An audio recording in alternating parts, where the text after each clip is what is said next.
Welcome everybody back for Velocity Motorsports. We are live from Road America tonight. A lot of turns going on here. We've got 14 turns, 35 laps on the books.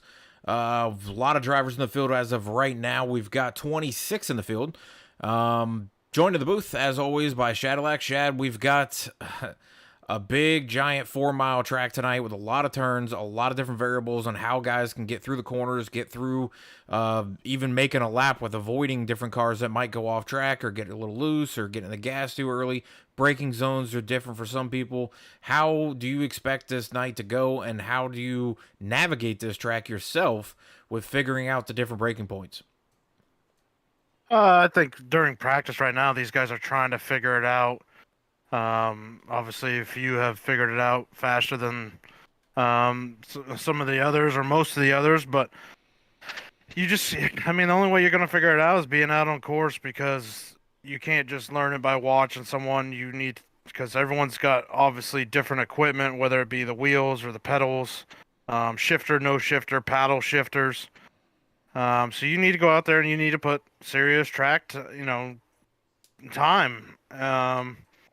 Hopefully a lot of these guys were putting in practice before this session, at least getting familiar with this track and where the breaking points are, and then coming into this race with the conditions maybe being different than what they were last night in the test session.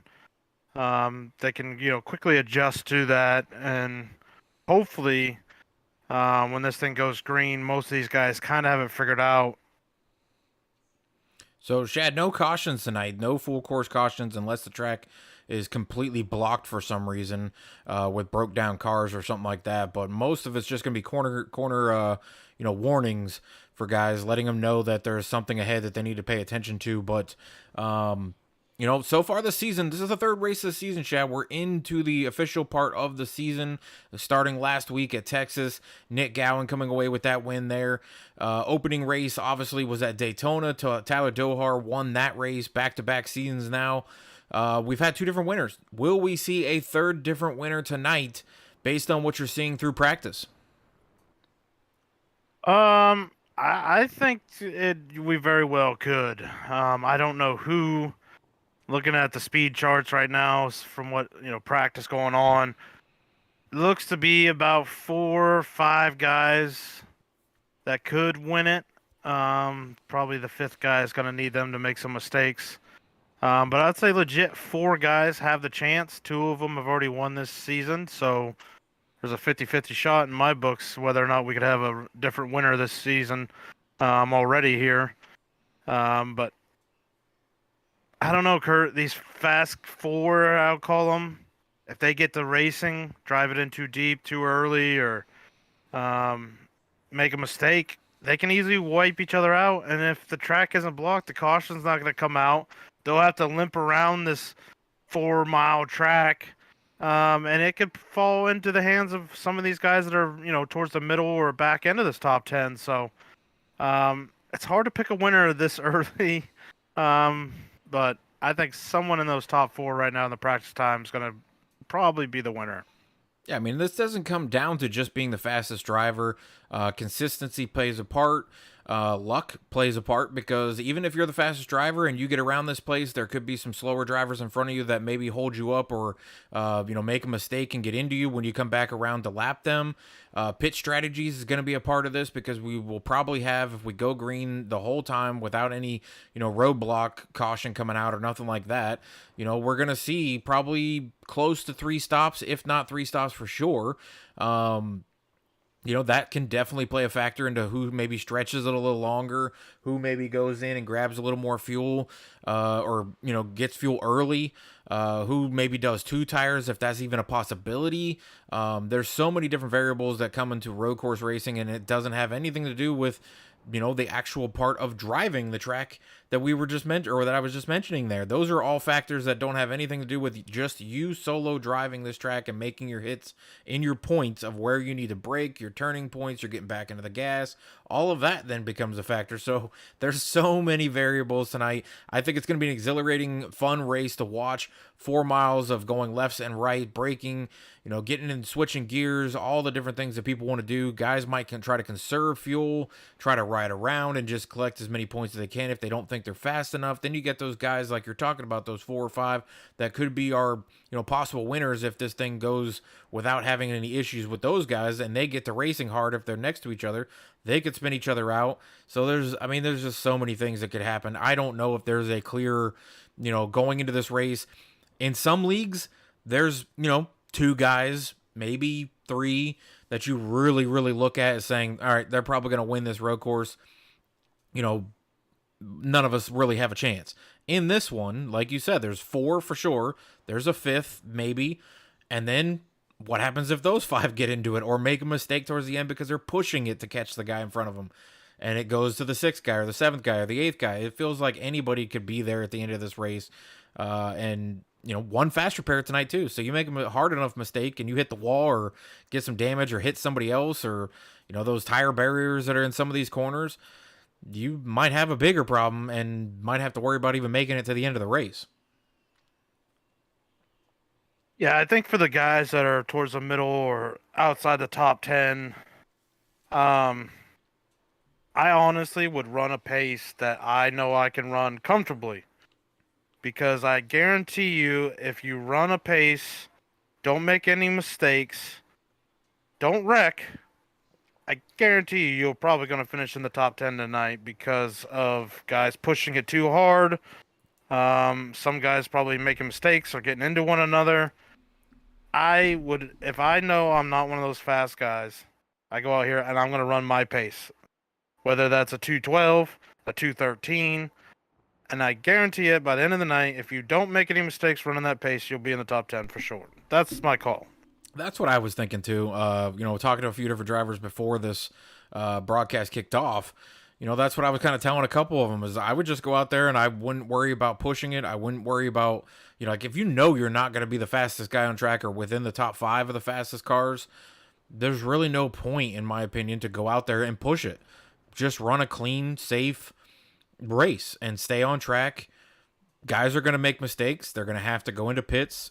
They might have to use a fast repair, but that's a long way to go around this track. If you make a mistake in turn 1, there are 13 other turns and 3.9 miles left on the track after turn 1. So there's a lot of different things that can happen even if you're the 6th or 7th or 8th fastest guy on the track. But Chad, we've got about a minute and a half before qualifying kicks off. Do you want to try to find a driver here before qualifying, or do you want to leave them alone?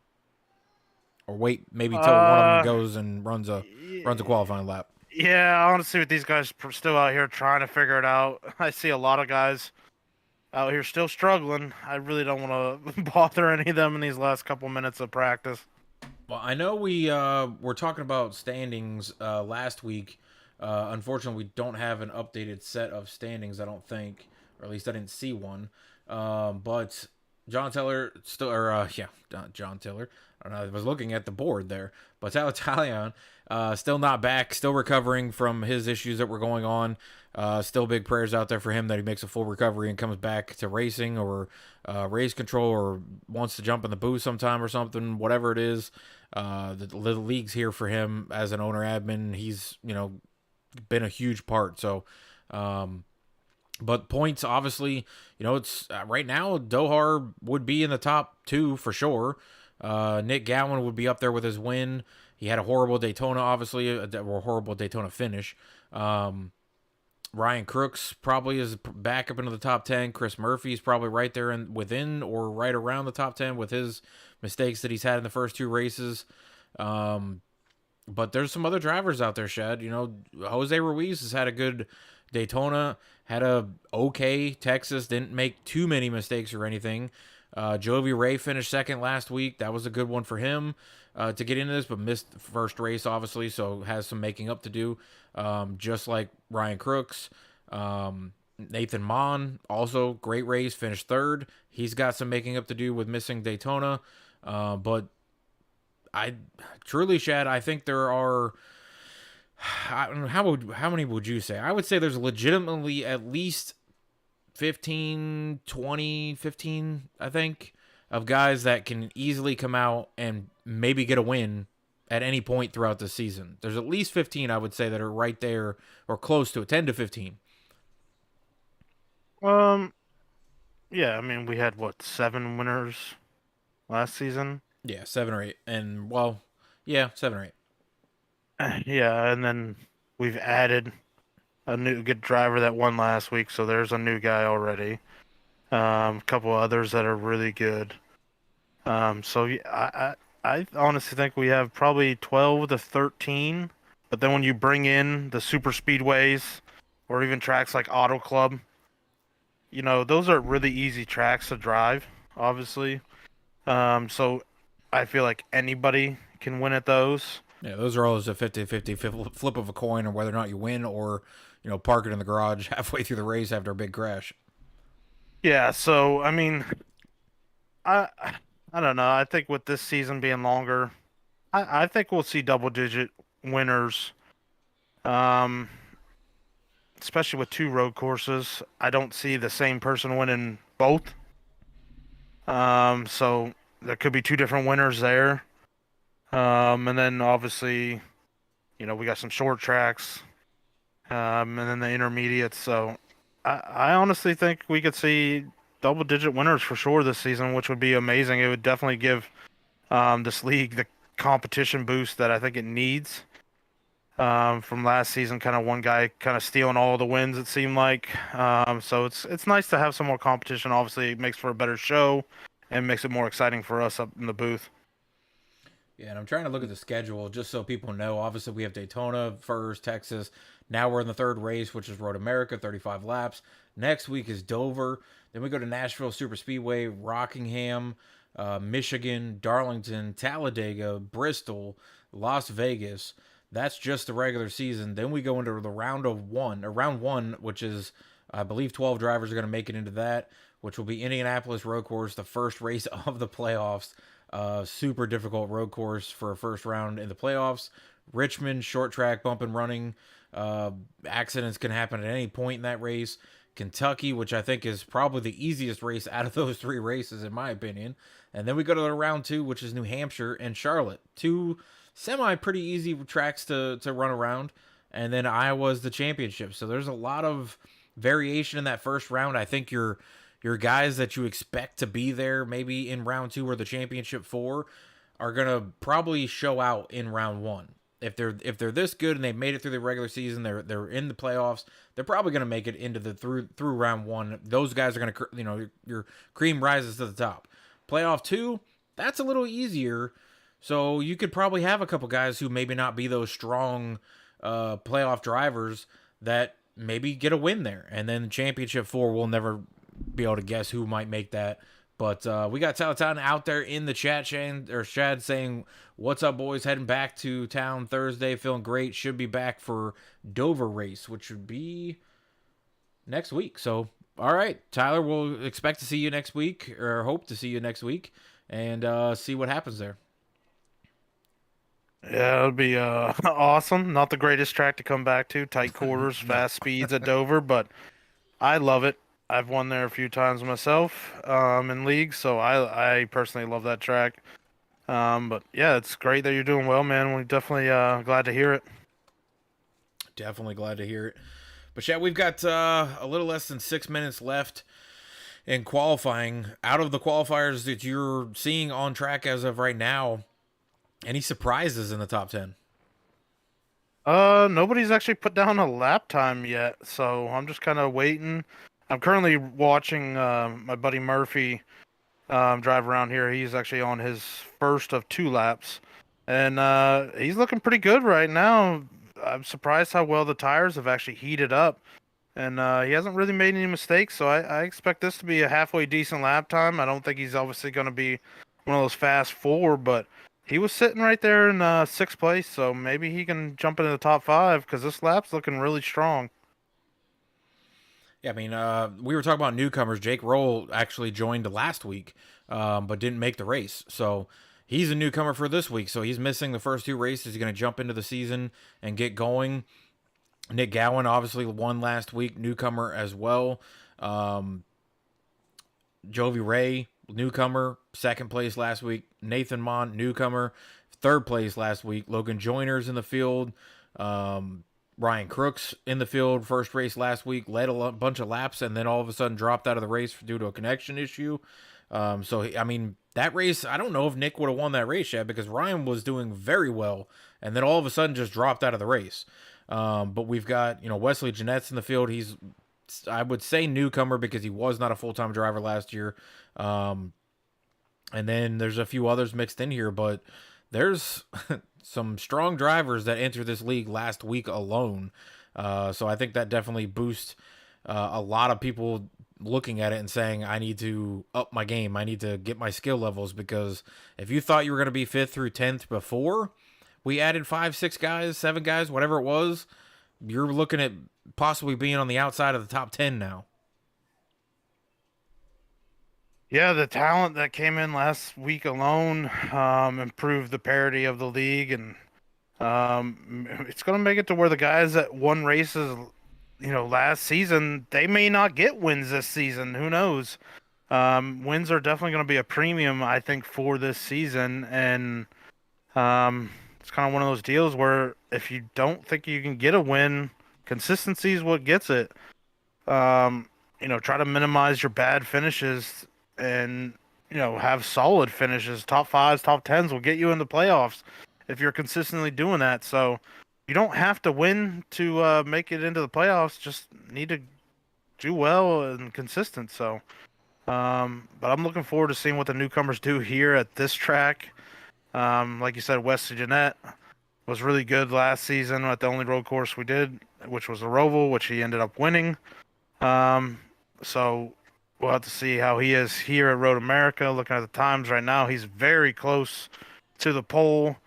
And then obviously Nick Gowan, last week's winner, was kind of said to be the guy to beat when it comes to road courses. So we'll have to see where he factors in as well. Yeah, he just jumped to the pole. But before we get into that, we're going to go to the national anthem and come on back for gritting.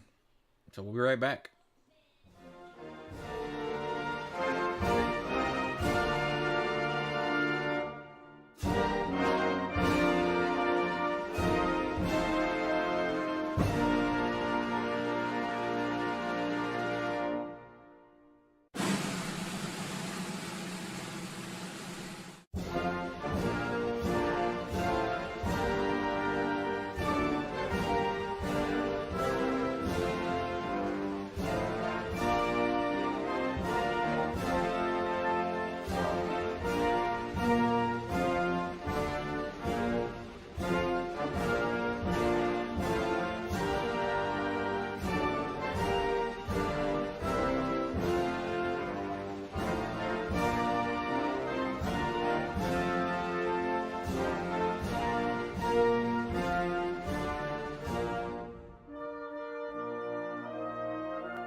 All right, we're back for the gridding process here. We'll get the grid pulled up, take a look and see who got the pole tonight.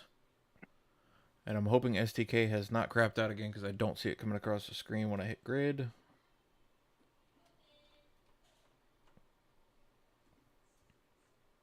All right, so the grid button's not working, but the tower's working, so we got that up on screen now. We've got disqualifying over. We got 20 seconds. I won't announce it yet, but right now Tyler Dohar is on the top of the board over Nick Gowan, Ryan Crooks, Jason Blaney, and Wesley Jeanette as your top 5 currently, but there's 10 seconds left. I think somebody's out there still running a lap, so we'll wait for that to finish. They got 3 seconds. and I don't think they're going to make it. So we're going to go ahead and say it. Tyler Dohar wins the pole tonight at Road America. That is our pole award, Chad. Nick Gowan going to start second on his outside. Ryan Crooks going to start third behind Tyler Dohar. Jason Blaney is going to start fourth. Wesley Jeanette, your last season winner on the road course, is going to start fifth. Nathan Mon, third place last week, is going to start sixth. Chris Murphy, your buddy Shaq, going to start seventh, so he did have a decent lap there to start in the top 10. Brandon Watkins is going to start 8th. Logan Joyner going to start 9th. John Tiller is going to start 10th. Bill Hills 11th. Dakota Ramsdale 12th. Sean Walton 13th. Tyler B is going to be 14th. Austin Walton's 15th. Jake Rolls 16th. Jovi Ray 17th. Jose Ruiz 18th. Shad, continue on. So 19th is going to be Mike Campbell. 20th is going to be Paul Wolf. 21st is going to be Bill Sleep. 22nd is going to be Hunter Bailey. Hold up. Okay, so 23rd is going to be Johnny Dispaquel. 24th is going to be Michael Berdusky. 25th is going to be Devontae Peterson. 26th is going to be Jason Palmer. 27th, Brian Phillips. 28th, J. Ryan Horvath. 29th is going to be Isaac Brock. 30th is going to be Connor Elliott. 31st is going to be Nathan Line, and rounding out this 32-car field car is going to be the 81 of John Osborne. Shit, 32 cars at Road America. That sounds like a lot of cars compared to a lot of different leagues that we see when a road course comes up on the schedule. You see a lot of guys have, oh, I gotta miss this race, or I need a provisional for this race, or I gotta work late. Anything comes up where we only usually wind up having 15 to 20 guys. 32 is an amazing number at a road course. That's how dedicated these guys are running into the season, and it actually tells me a lot that, coming to the playoff time, we got that road course in the first round, that hopefully we'll still have a giant field for the playoffs if 32 guys show up for the first road course of the season. That I was expecting probably 20 to 25 to show up. I think we only had a couple provisioners out of the 30, 39 or 40 drivers that are logged in for the session. So that's a lot of different cars, wouldn't you say?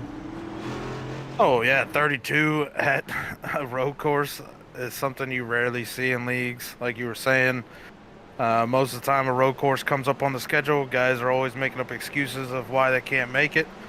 So yeah, these guys all said heck with it. Even though I may not be the greatest here, I'm still going to show up.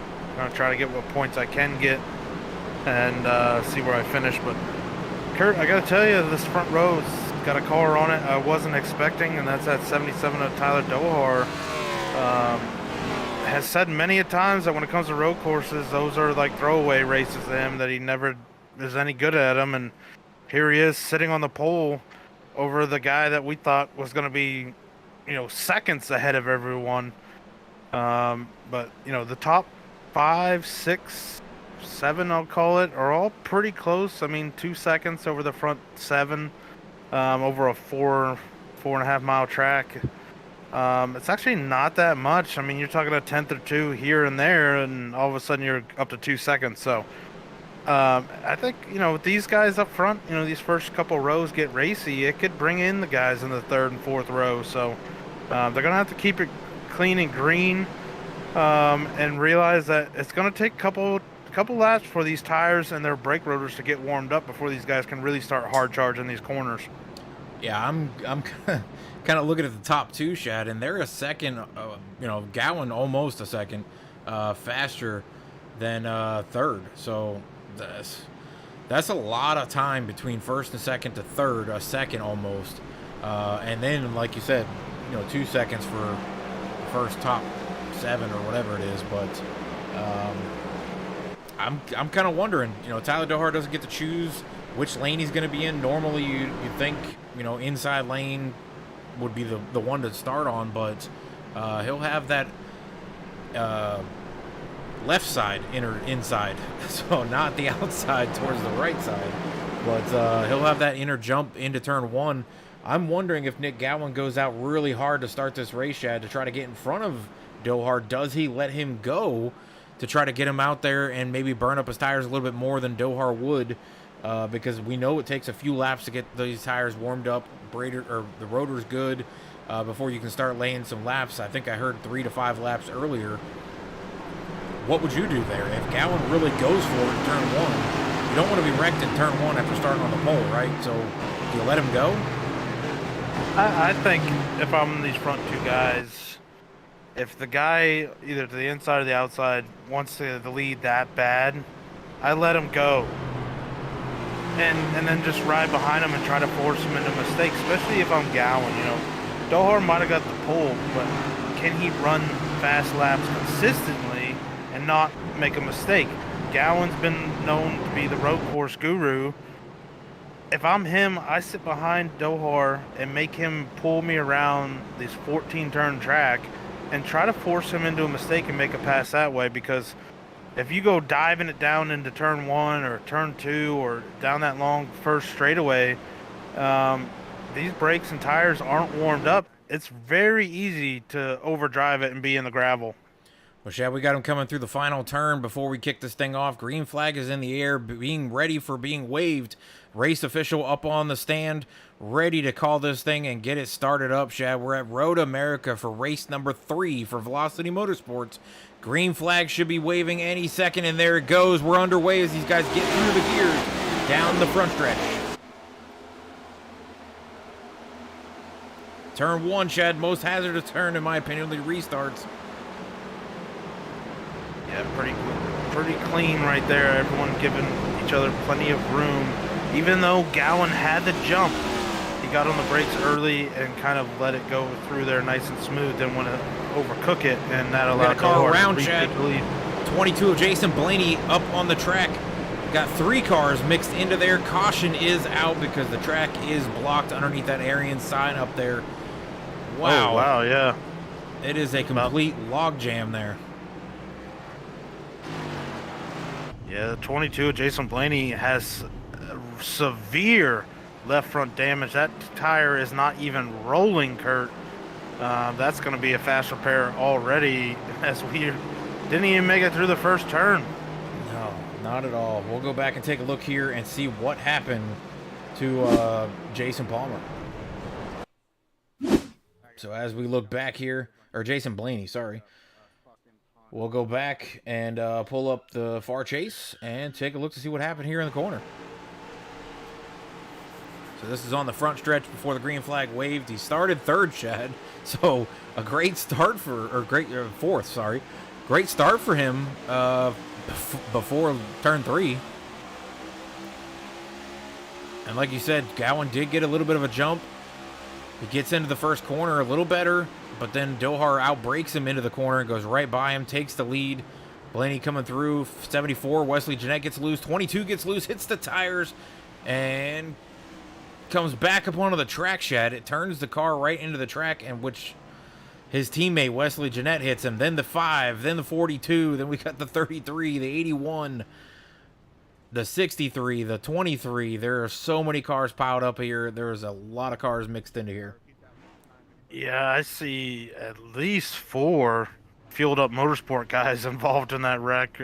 Maybe the 4th one just coming to a complete stop, but 3 of them at least have some sort of damage, with 22 of Blaney obviously having the worst of it. But that's like what I was saying, you know, you go into that turn, the tires are cold, the brakes are cold, you get back on that throttle too soon, and you know, Blaney loses it, and right before he actually lost it, Wesley Jeanette loses it on the inside. And, you know, this is what happens. You know, cold tires, you really need to be patient with that throttle. And, you know, at least for probably at least like 3 laps. And then you can really start charging them. But this is the case of not waiting. Absolutely. But, so this is going to reset the field, get stacked back up, Shad, and we only made it to turn 3.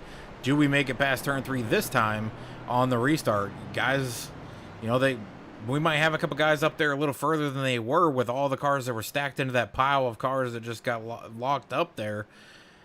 Do we have another guy who maybe misses his braking point into turn 1, not used to being up there in the top 10? I mean, yeah, it's very well possible. I mean, obviously the tires still aren't going to be warm. We see a few zigging and zagging, trying to get some heat into these tires. Um, it's very well possible. I think some of these guys, that are up front here were the ones that did take it easy, so they knew better. So I hope we can make it farther than this last time, but my question is, Kurt, from here, we heard, or at least talking to Murphy before we went live, he was saying about 12 laps on fuel. If you pit now, you might be able to stretch it.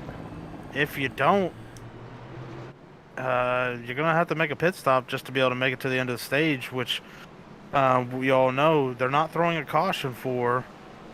So I guess you could play that strategy of just running it backwards like they do in real life NASCAR and figuring out when you need to pit. Do we know that for sure that they're not throwing a caution for the stage break? I know it's a new rule in NASCAR this year on some road courses, but normally there was stage breaks in NASCAR prior. So do we know that for sure? Did you go down or talk to Tyler B at all and figure that out? I seen it in the or was it announced? pre-race notes. Okay. The announcements that the stage break was going to be lap 15, but they were not going to throw a caution for it. So it's just like real life NASCAR is doing now on road courses. All right. So, I mean, yeah, 35 laps in the race. We're 2 laps into it on this lap here. We're still not even ready for one to go yet. So we're going to be probably, lap 4 by the time we go back green. I don't know. Could you make it on one stop, Shed? I think if you came down now, and topped off, it's the beginning of stage 15, but you're going to need to be able to make it all the way back around to make your pit stop. So you pretty much need to go 13 laps, which is doable at road courses if you know how to stay in the high gear and through some of these slower corners. That's one way to save fuel, but I'm riding on board right now, Kurt, with Tyler Dohar, and he is clutching it. So maybe he's thinking he can make it, just doing normal without pitting. But I think if I'm one of those guys towards the middle, back half of the top 10 or outside of the top 10, come down top off, you can pretty much guarantee you're going to make it to the start of 15. If not, make it to 16 to be able to pit. Especially the guys that maybe don't feel like they can make it to a top 10 on speed. Why not go down and maybe not even put tires on, just fuel alone, and try to, stretch it out a little further than the guys who stay on track, get into that maybe 16 to 18 range if you could, by staying in the high gear, clutching it, rolling out of the gas a little earlier in the corners, not getting into the gas so hard coming out of the corners, and just kind of pacing yourself, like you said before, about just being on track and just rolling around the track, trying to get as high as you can. If you could stretch it that far and then pit one time after that, you could essentially do this on a one stop. I just don't know if anybody was willing to try it.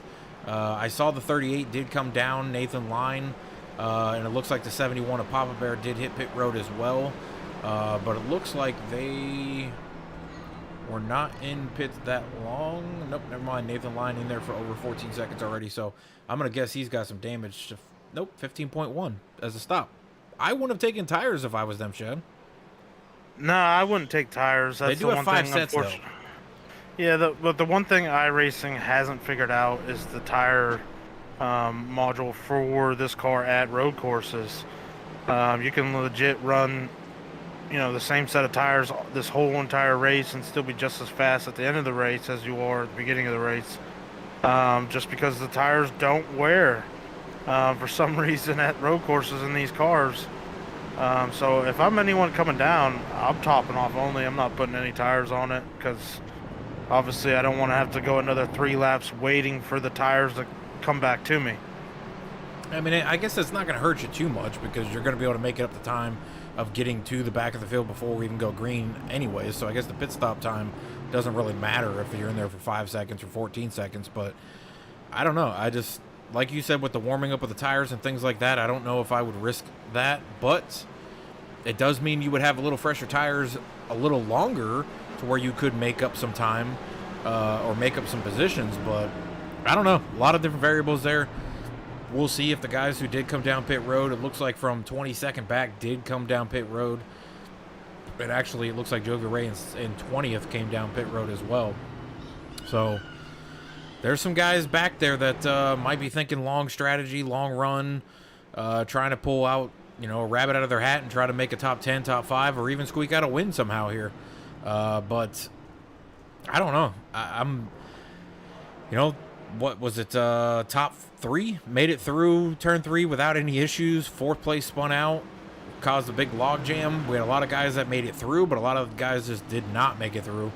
So the whole top 10 is situated and switched up now. We've got Dakota Ramsdale, who's up from 12th to 7th. Brandon Watkins, who started 8th, now up to 5th. Nathan Mon, who started 6th, up to 4th. Top 3 still the same, Shad. But then 9th jumped from 13th. 10th jumped from 14th. 11th from 15th.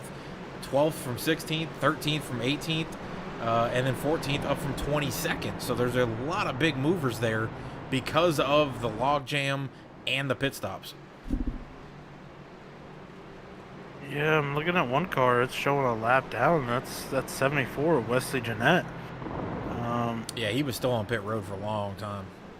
Yeah, I didn't think he had that much damage. He did tap into his teammate, the 22, Jason Blaney, but maybe he hit that inside wall harder than what I thought. I didn't get a good look at it, but yeah, he's actually a lap down, so he's going to need another caution to come out to get his lap back, which is going to be hard to get because the only cautions that are coming out are, the track's got to be completely blocked off. So it's going to be hard for him to get that lap back unless, that caution does happen to come out, but.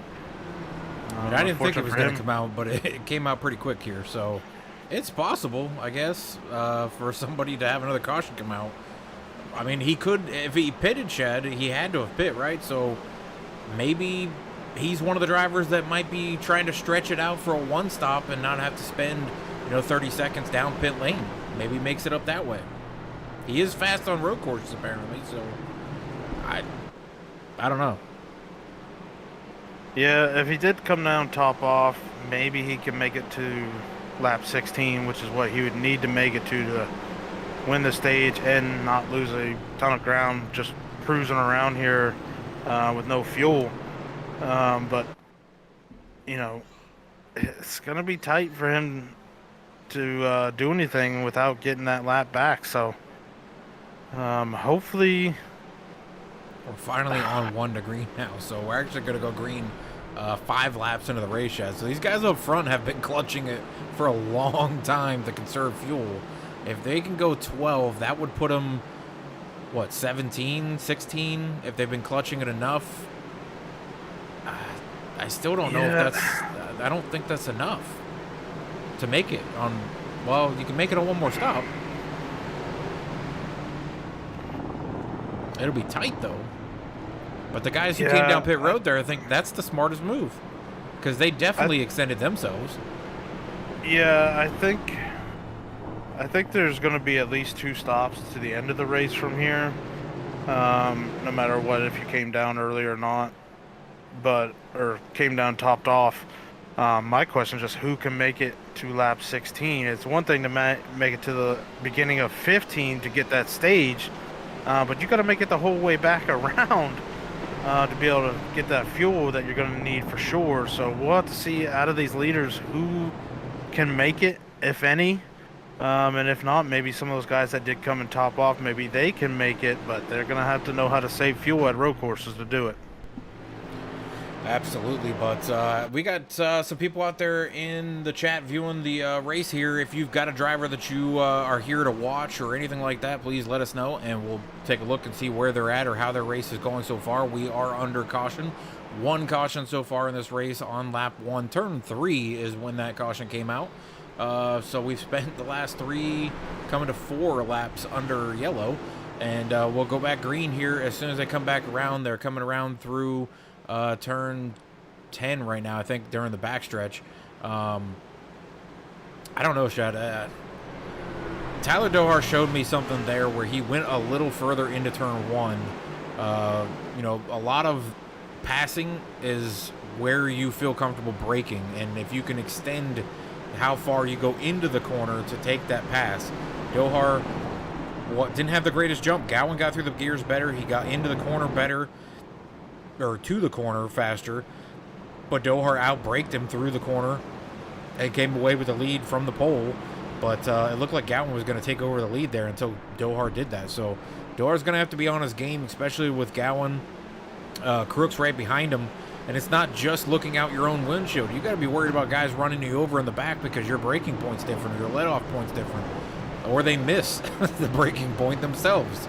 But that Porsche is going to go down pit lane, Chad. We're going to get this thing fired back up and get back going and see if we can make it through turn 3 this time. That long front stretch, flag stand, guy up on the booth, and green flag waving now for the start of the restart. Lap 5 started off. Dohar gets a pretty good jump, but Gowan's right there on his outside as they dive into turn 1. Gowan hanging on the outside, at least for a little bit, but Dohar is going to clear him coming out of turn 1 with Ryan Crooks in 3rd place as they head off into turn 2. Turn 3 is where we saw the issue this time. It looks like everybody's going to make it underneath the sign, down into the next turn. No issues through that corner. Go to the middle stretch. Doesn't look like any cars around there. We'll go back up to turn 5. As the leaders will be coming down through here right now. Dohar is your leader. Gowan 2nd. Crooks 3rd. Nathan Mon 4th. Chris Murphy battling with the 44 Brandon Watkins for 5th, Chad. Yeah, everyone, I think, kind of just being gentle right now on the throttle, learning from that first wreck that we had on lap 1. Few getting a little sideways coming out of that last turn, but as they head off into the turn before the carousel, it's still 1-2 being Dohar and Gowan, followed pretty closely by the 2 of Ryan Crooks. Yeah, Ryan, I mean, he's pretty good with road courses. I've watched him in the Indy series that Shake and Bake had. He's not, any kind of slouch or anything like that, so we'll see if he can pull this off and get up here with Dohar and Gowan. But right now he's kind of just trailing behind them, watching to see what they're doing. There's a little bit of a gap back to 4th, which is Nathan Mon. 5th is now Chris Murphy's as he overtook the 44, Brandon Watkins. 6th is going to be Dakota Ramsdale in the 6th. Logan Joyner is going to be 8th. Sean Walton is 9th, and Jake Roel started 16th, is up to 10th already. Oh, we got a spinner in the Canada corner. Can't see who it is. It's a purple car, I think.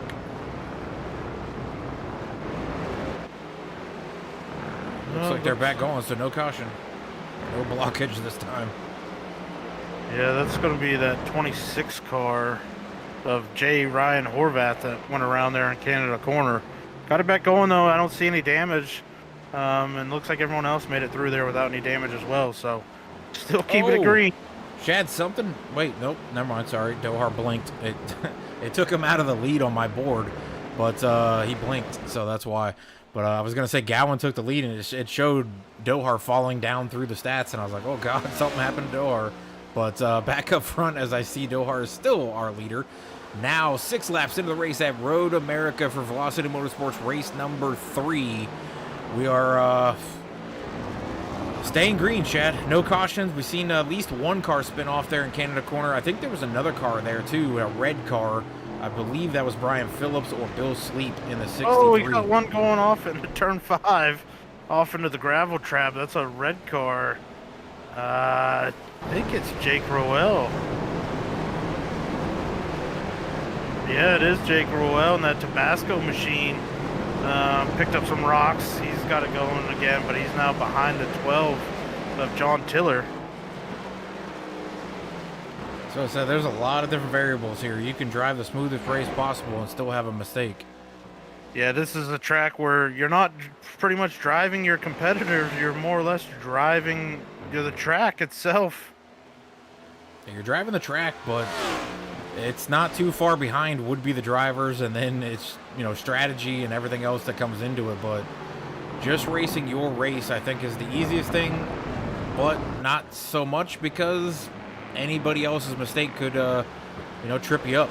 even as the leader, if you come back around and lap a car, they could make a mistake in front of you as a leader and, take you out of this race, which is unfortunate, but that's racing.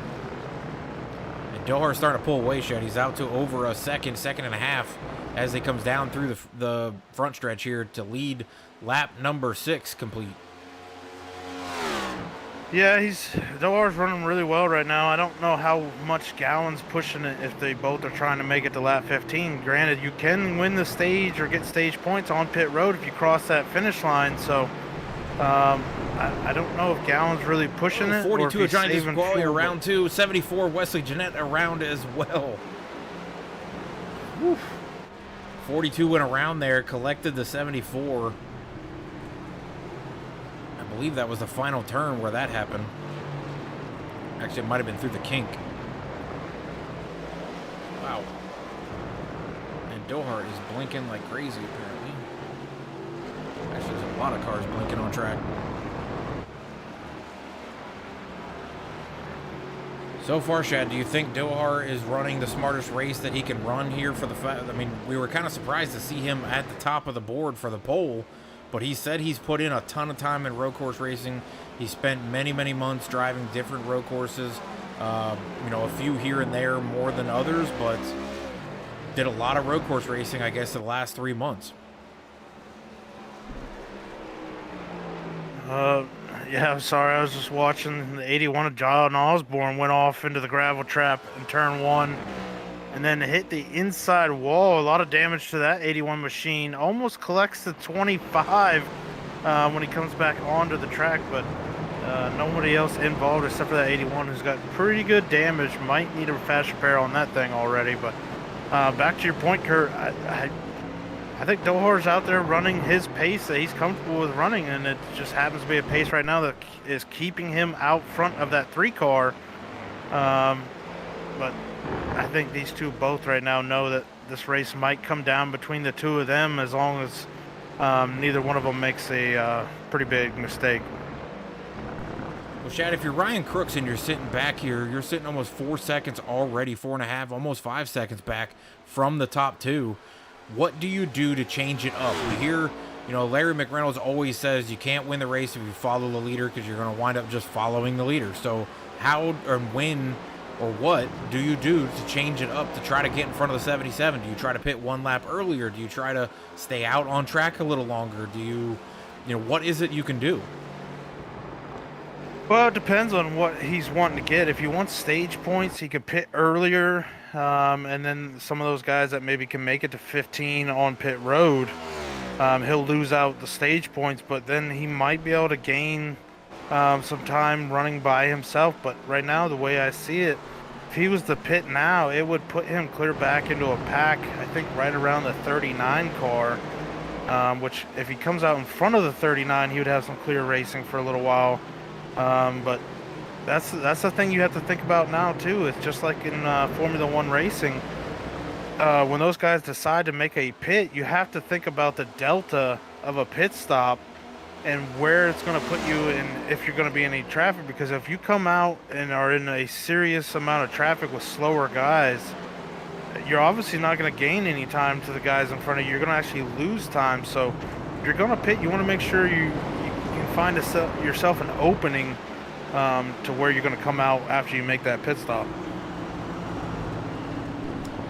Right now, we're kind of going through the field, watching some action going on. There's some heavy battling back here with the 9 of Austin Walton and the 53 of Bill Hills, going back and forth with Jovi Rage, who just made the passes on those guys.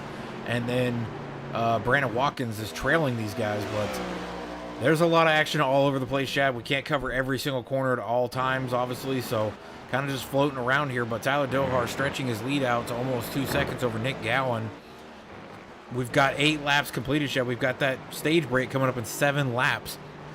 These guys out front did not pit or anything, so they've been out there for 8 laps, but they did have the 4 laps under caution. We did check in with Tyler Dohar, or you checked in with Tyler Dohar and saw that he was clutching it around to conserve fuel and things like that. Do you think that was enough conserving to make it to 15, or is he going to have to pit? Is he worried about stages? They only ran to pretty much lap or corner 3 of lap 1. So if you got off of it from there and were clutching it or shutting the car off, um, then we come back out. You only have to run 11 laps. Now, did you only use 1 lap of fuel for those first, 5 laps under caution? That's going to be the kind of thing that dictates who can make it to lap 15. And like I said, you can get stage points or win the stage on pit road, um, as long as your pit stop or your pit box is past the start finish line. So if you're one of those guys where your pit box is before the start finish line, and the 10th place car, his is in front of it, he pits after you, he'll get the stage points. So that's something you got to think about too when you're going around here. Well, now if you're Nick Gowan and you've got the win, Tyler Dohar got the win. If you're Nick Gowan, if you see Tyler Dohar peel off, if you know you can make it another lap, and he's going to try to win the stage by going down pit road, do you stay out and collect that stage win and then come in and pit after he did? Well, I think if you see Dohar pit, say they're coming to lap 15, and you can make it one more lap, you stay out. Because you're obviously going to beat Dohar to the line, because Dohar would have to slow down to pit road speed. So you would obviously pass him if you were to stay out, but you just got to make sure that you have enough fuel to go back around.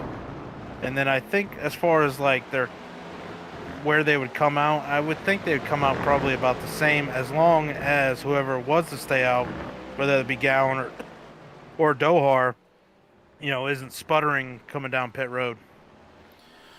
Yeah, Gowan, he's made a couple comments in a different league race that I cover that he's in. It's not his forte on saving fuel or tires. He's always been really fast. He's been really consecutive at making laps, consistent. So I don't know. I think Dohar's probably better at saving fuel. Obviously, we know that from a lot of different races that fuel strategy comes into play.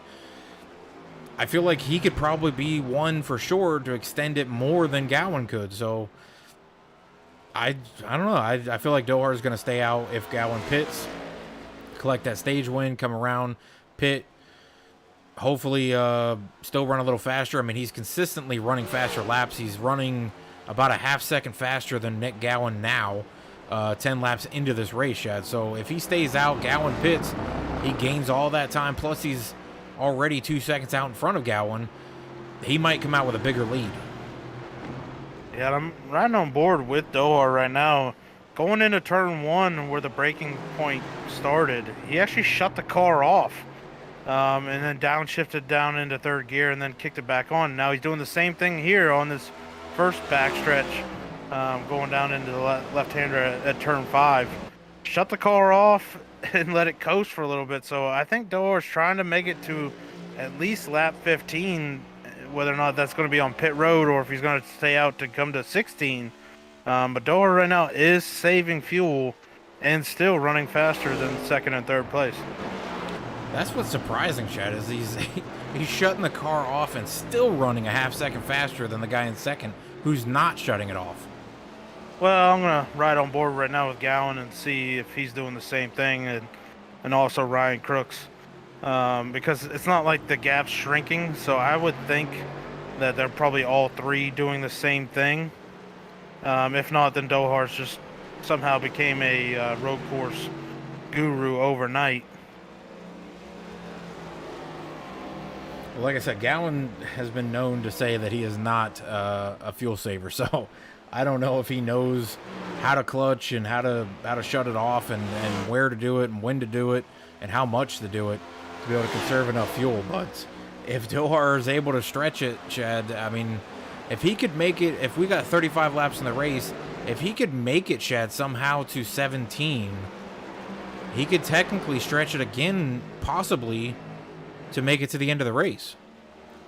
Well, 17, if you pick on 17, did another 17. Yeah, Problem is, they're really not have to going to conserve. they're not going to do 17 laps on this next run, because unless they have another caution to aid them. So I think it's still, no matter what, from here, a two-stop race. You can obviously split it up and run shorter stints on that, but our leaders are catching lap traffic right now as they're coming out of turn 3. And this is what I was talking about before, being worried for the lead lap cars. When they come around, these lap cars, I mean, traditionally on a oval, short track, whatever it is, you know, you can kind of call it out and ask them to move up and things like that. But on road courses, Chad, there's really only one or two ways to go around a corner, and there's not a whole lot of room to make passes. So this is where you got to be really careful. As I saw that 63 go off track there, that's where it gets dangerous too, because you get in the grass and the car could just spin, or you go out into the sand trap and the car could spin. There's not a whole lot of room to get off track without having, you know, nature being in the way of maybe spinning you out.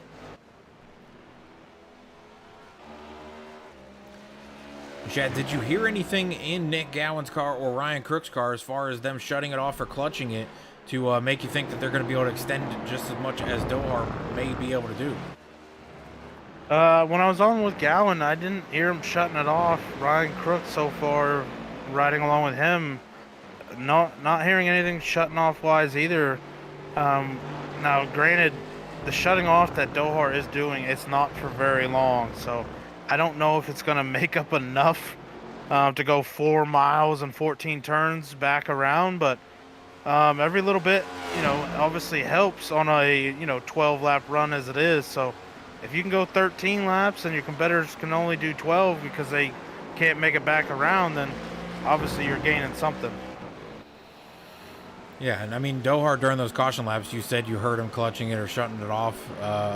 We didn't check in on Gowan or Crooks to see that, but they were too. Okay, so yeah, they're just not doing it right now under race pace. Okay, so they probably saved as much as Dohar did under caution, but it seems like Dohar is still conserving.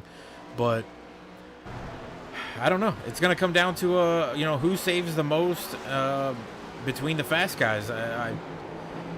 Obviously, I don't think anybody outside of that can conserve enough fuel to make a difference on strategy-wise if they're not within the same pace as these guys. I mean, Dohar's running right now almost 3 seconds faster than Ryan Crooks. Nick Gowan, he's out by 2.5 seconds. He's got a 7-second gap back to Ryan Crooks. He's got a 14-second gap back to fourth, which is Nate Vermont. And then he's got a 37-second gap back to fifth. Yeah, something must have happened to the 7 with Chris Murphy, who was up in 5th place, now finds himself in 10th. So something must have happened to him, whether or not he went off the track, but he's still going, and his speed still looks pretty good. So I don't think he hit anything, but definitely had some kind of incident where maybe he lost quite a bit of time. Going through Canada corner again, Nick Gowan chasing Tyler Dohar. Those are our first and second winner of the season. Ryan Crooks sitting there in third. Looks like Papa Bear is really slow, Shad, as guys are going around. Ryan Crooks trying to go around the 71 right now. I think he's slow just to let them by. But leaders have now gone by. Another lap down car, and we've got about 22 on the lead lap.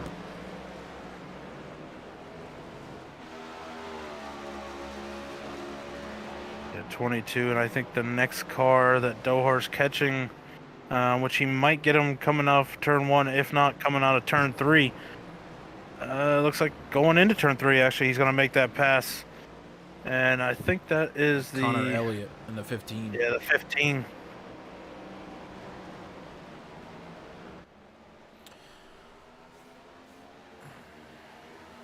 I don't know, Shad, why don't we go ahead and take a quick commercial break. Actually, you know what? No, we'll wait for the stage. We're on lap 13. We've got 2 laps left before the stage break here, or not stage break, but actual stage counting of points. There's no caution tonight, no stage being thrown. Continuous racing, just like they're doing in real racing this year, which was kind of surprised me. I wasn't aware of that until I started watching Coda's qualifying and they started talking about it. But it kind of goes old school with that theory or that strategy, Shad, of getting rid of the stage breaks on road courses. They were asking Chase Elliott, which was kind of funny to me that they were asking Chase Elliott, like, what do you do when you don't have a stage break? Like he's ever raced in NASCAR without stage breaks. He hasn't. Since he's joined, there's been stage breaks. So asking him, what would you do, or, what would you do here without a stage break? he can't tell you for sure because he's never done it. So it threw a whole new loop for guys who have never done it. Really, the only ones that ever have, really, I think, is Kevin Harvick, Kyle Busch, and maybe just a few others at that point. Brad Keselowski, Joey Logano, Truex. There's only a handful of guys who've been around since, what, 2000... Was it 2011 when they threw stages in there, or 2012, or whatever that was? Yeah, it's pretty much all the old guys on NASCAR that have experienced These guys it. our age.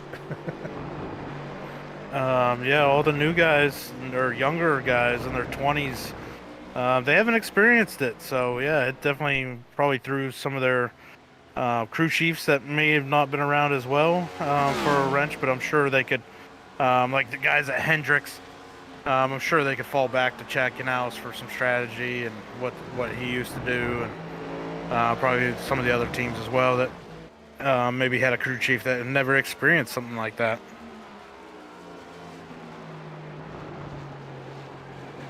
But Kurt, we're on lap 14, coming to 15. Can any of these front three guys go another lap, or will they be pitting this time? As we know, coming to 15, start of 15, I believe, is when the stage points will be called. No break, no yellow.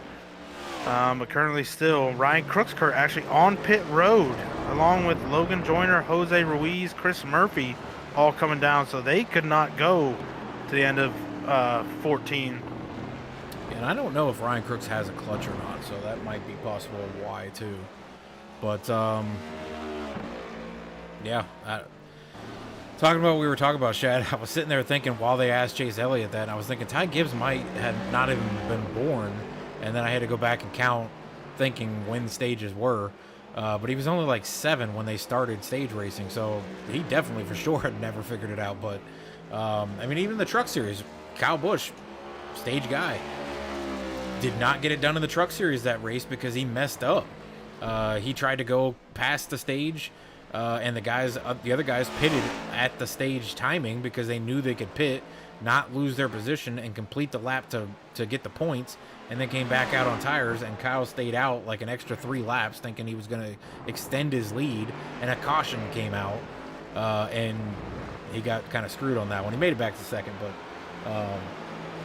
it's just funny listening to some of those guys in real NASCAR. But here, we've done no stages, we've done stages, we've done console racing, now we're doing iRacing, so a lot of guys changing their styles, the skills have changed, the type of racing, the tracks, everything has changed now that we've moved to iRacing. And Chad, there was a close call right there, I think with the 10, if that was the 10, I think it was an orange car, and it looks like Dohar is on down pit road. Coming down, so Dohar is going to win the stage. Second place is going to be Nick Gowan. It looks like third right now is going to go to Nathan Mon. Or actually, Nathan no, Ryan Mon. Crooks is third. No, I think Nathan Mon is in front of him. Yeah, Nathan Mon I don't think is he's crossed the in line front yet, of but him. yeah, Nathan Mon should be in front. Looking for that 2 car. Where is the 2 car? 2 cars just now going into the carousel. I seen him coming out of the grass, so might have been a mistake there for our third place runner. That could hand over third place to the 21 of Nathan Mon. Yeah, if Nathan Mon's down pit road right now, if he gets this pit stop done a little fast, the 2 is now into Canada Corner, going to make it through the kink, or coming into Canada Corner down the backstretch. Yeah, and he's not going to make it to 21. I think we have a penalty for Nick Gallinkert. He's still sitting on pit road, and Dohar's already coming out of turn 3, headed to turn 5. Yeah, Gallen's on for 38 seconds.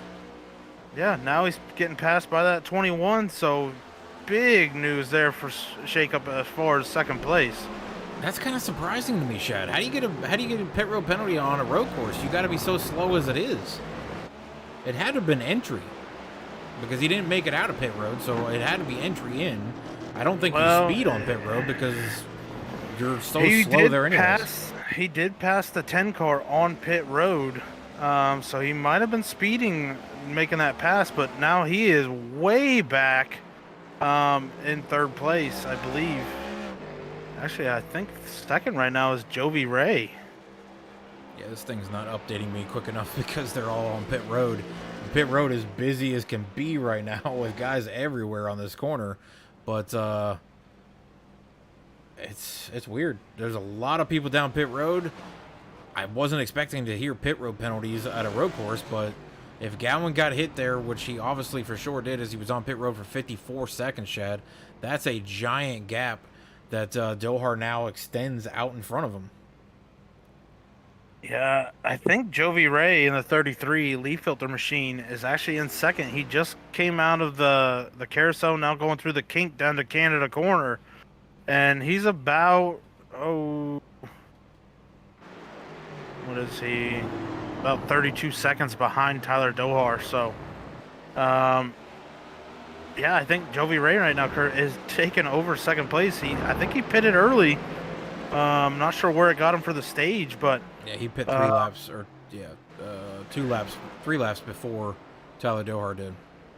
Yeah, so he's made up the track time. Oh no, he's coming now. So somehow he was able to extend it. I think he pit on the original caution. Yeah, he's going to hand over second place, which is going to go to the 21 of Mon. And then I think we'll see after that, it's going to be the 3 of Nick Gowan, who's currently only got about 2 seconds over the 22 of Jason Blaney. And that'll be the fight for P3 as we sit right now. Yeah, and Blaney was involved in that first lap crash in turn 3. He was the one that got loose after the 74 got a little loose behind him and wound up hitting the tires and then creating a roadblock there underneath the Aaron sign.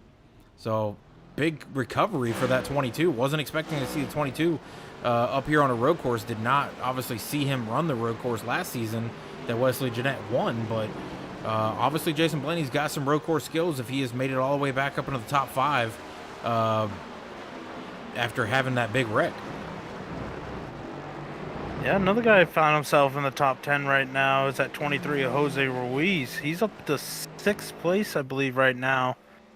Yeah, I don't know, the ticker's all over, but... And then also the 53 of Bill Hales in the 5, Kurt. Devontae Peterson finding himself up currently in the top 10 as well. Yeah, a lot of newcomers up into the top 10 with guys getting pit road penalties, guys getting involved in incidents in the first lap. Pit strategies coming into play, guys who went down pit road under that first caution and was able to extend. So a lot of shifting and moving around of parts. That's why a lot of the positions aren't really making sense right now. But Jovi Ray, Shad, looks to be within 30 seconds of the leader. But we're all the way up to 16th now, 1 lap down.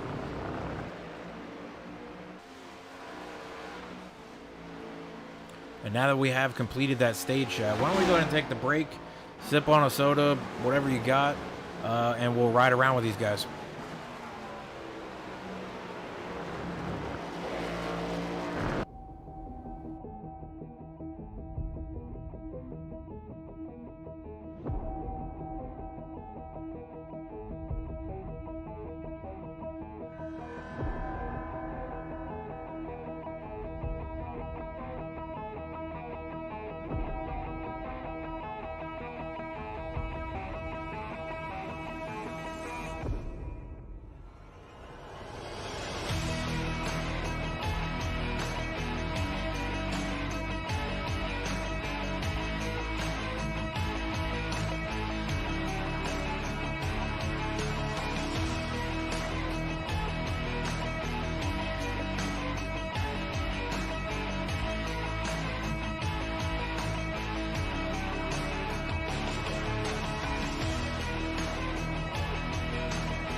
All right, we're back here for Velocity Motorsports race number 3 at Road America, and it is being dominated by Tyler Dohar in the 77 for Elite Performance Industries esports team. Tyler Dohar out front Shad by 39 seconds over second place, which is Nathan Mon in the 21, who finished third last week in his first race here in Velocity at Texas. Nathan is currently only about 10 seconds out in front of third place, which is big Nick news, Gowan. Kurt. What's up? Tyler Dohar in the gravel Off trap track. on Canada corner. That's going to cost him probably 10 seconds. Yeah, but he's got a 40-second buffer, so I think he's okay. But we'll go back here. Nick Gowan, Chad, sitting in third with a 45-second penalty on pit road. He is closing in on Nathan Mon. He's been one of the faster drivers on track pretty consistently, at least real close to what Tyler Dohar is running. Sometimes running a little faster than Dohar, sometimes running a little bit slower than Dohar, depending on where they're catching lap traffic and other cars that are on track at that time. And then fourth place is Jason Blaney, who we said was involved in lap 1, turn 3 incident that log jammed the road. And he's made it up into the top 5. Ryan Crooks now back into the top 5 as well. Pitted early and then had that incident where he went off into the grass shot. He's still sitting 5th. Jovi Ray in 6th. Had a couple issues where he went off the track into the grass.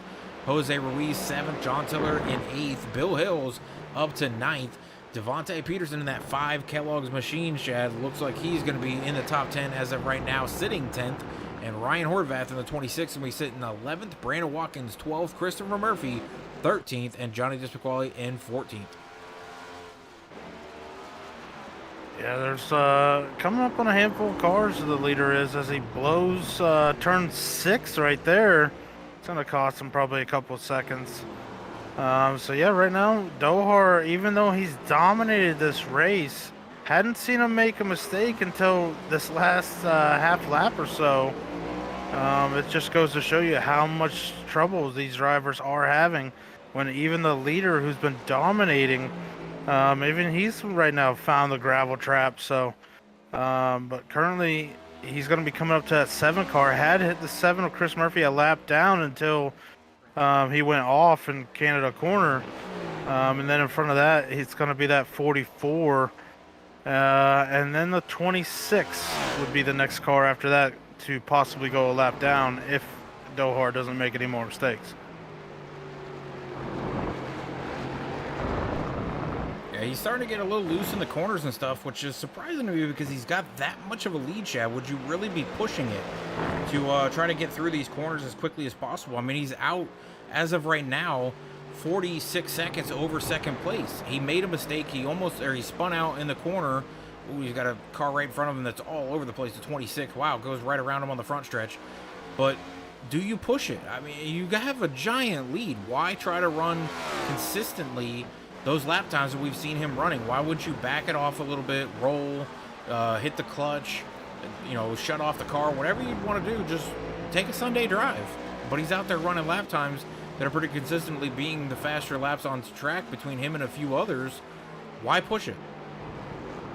Yeah, I'm not sure. I think with the lead, if I was to ever get that on a road course, I would kind of back it down. But maybe he's in that groove, and if he gets out of it, maybe that's where the mistakes will come from. But he's currently still, like you said, up there quite a bit, pushing around 50 seconds over second and third place. So, and that battle between second and third is actually heating up as Gowan looks to have caught, or pretty much has caught, the 21 of Nathan Mon. But unfortunately, with that pit road speeding penalty that he had, it's pretty much taken him out of contention unless we get that roadblock caution, which we did see on lap 1. But now that all these guys are kind of spread out, Kurt, I think the chances of that happening are pretty slim to none.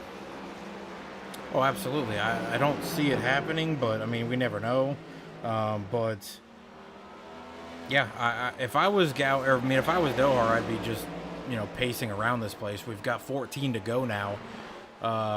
He's been out there for 8 laps. We know the fuel runs right around 12 laps, so he's going to have to make a pit stop here to finish out this race, Chad.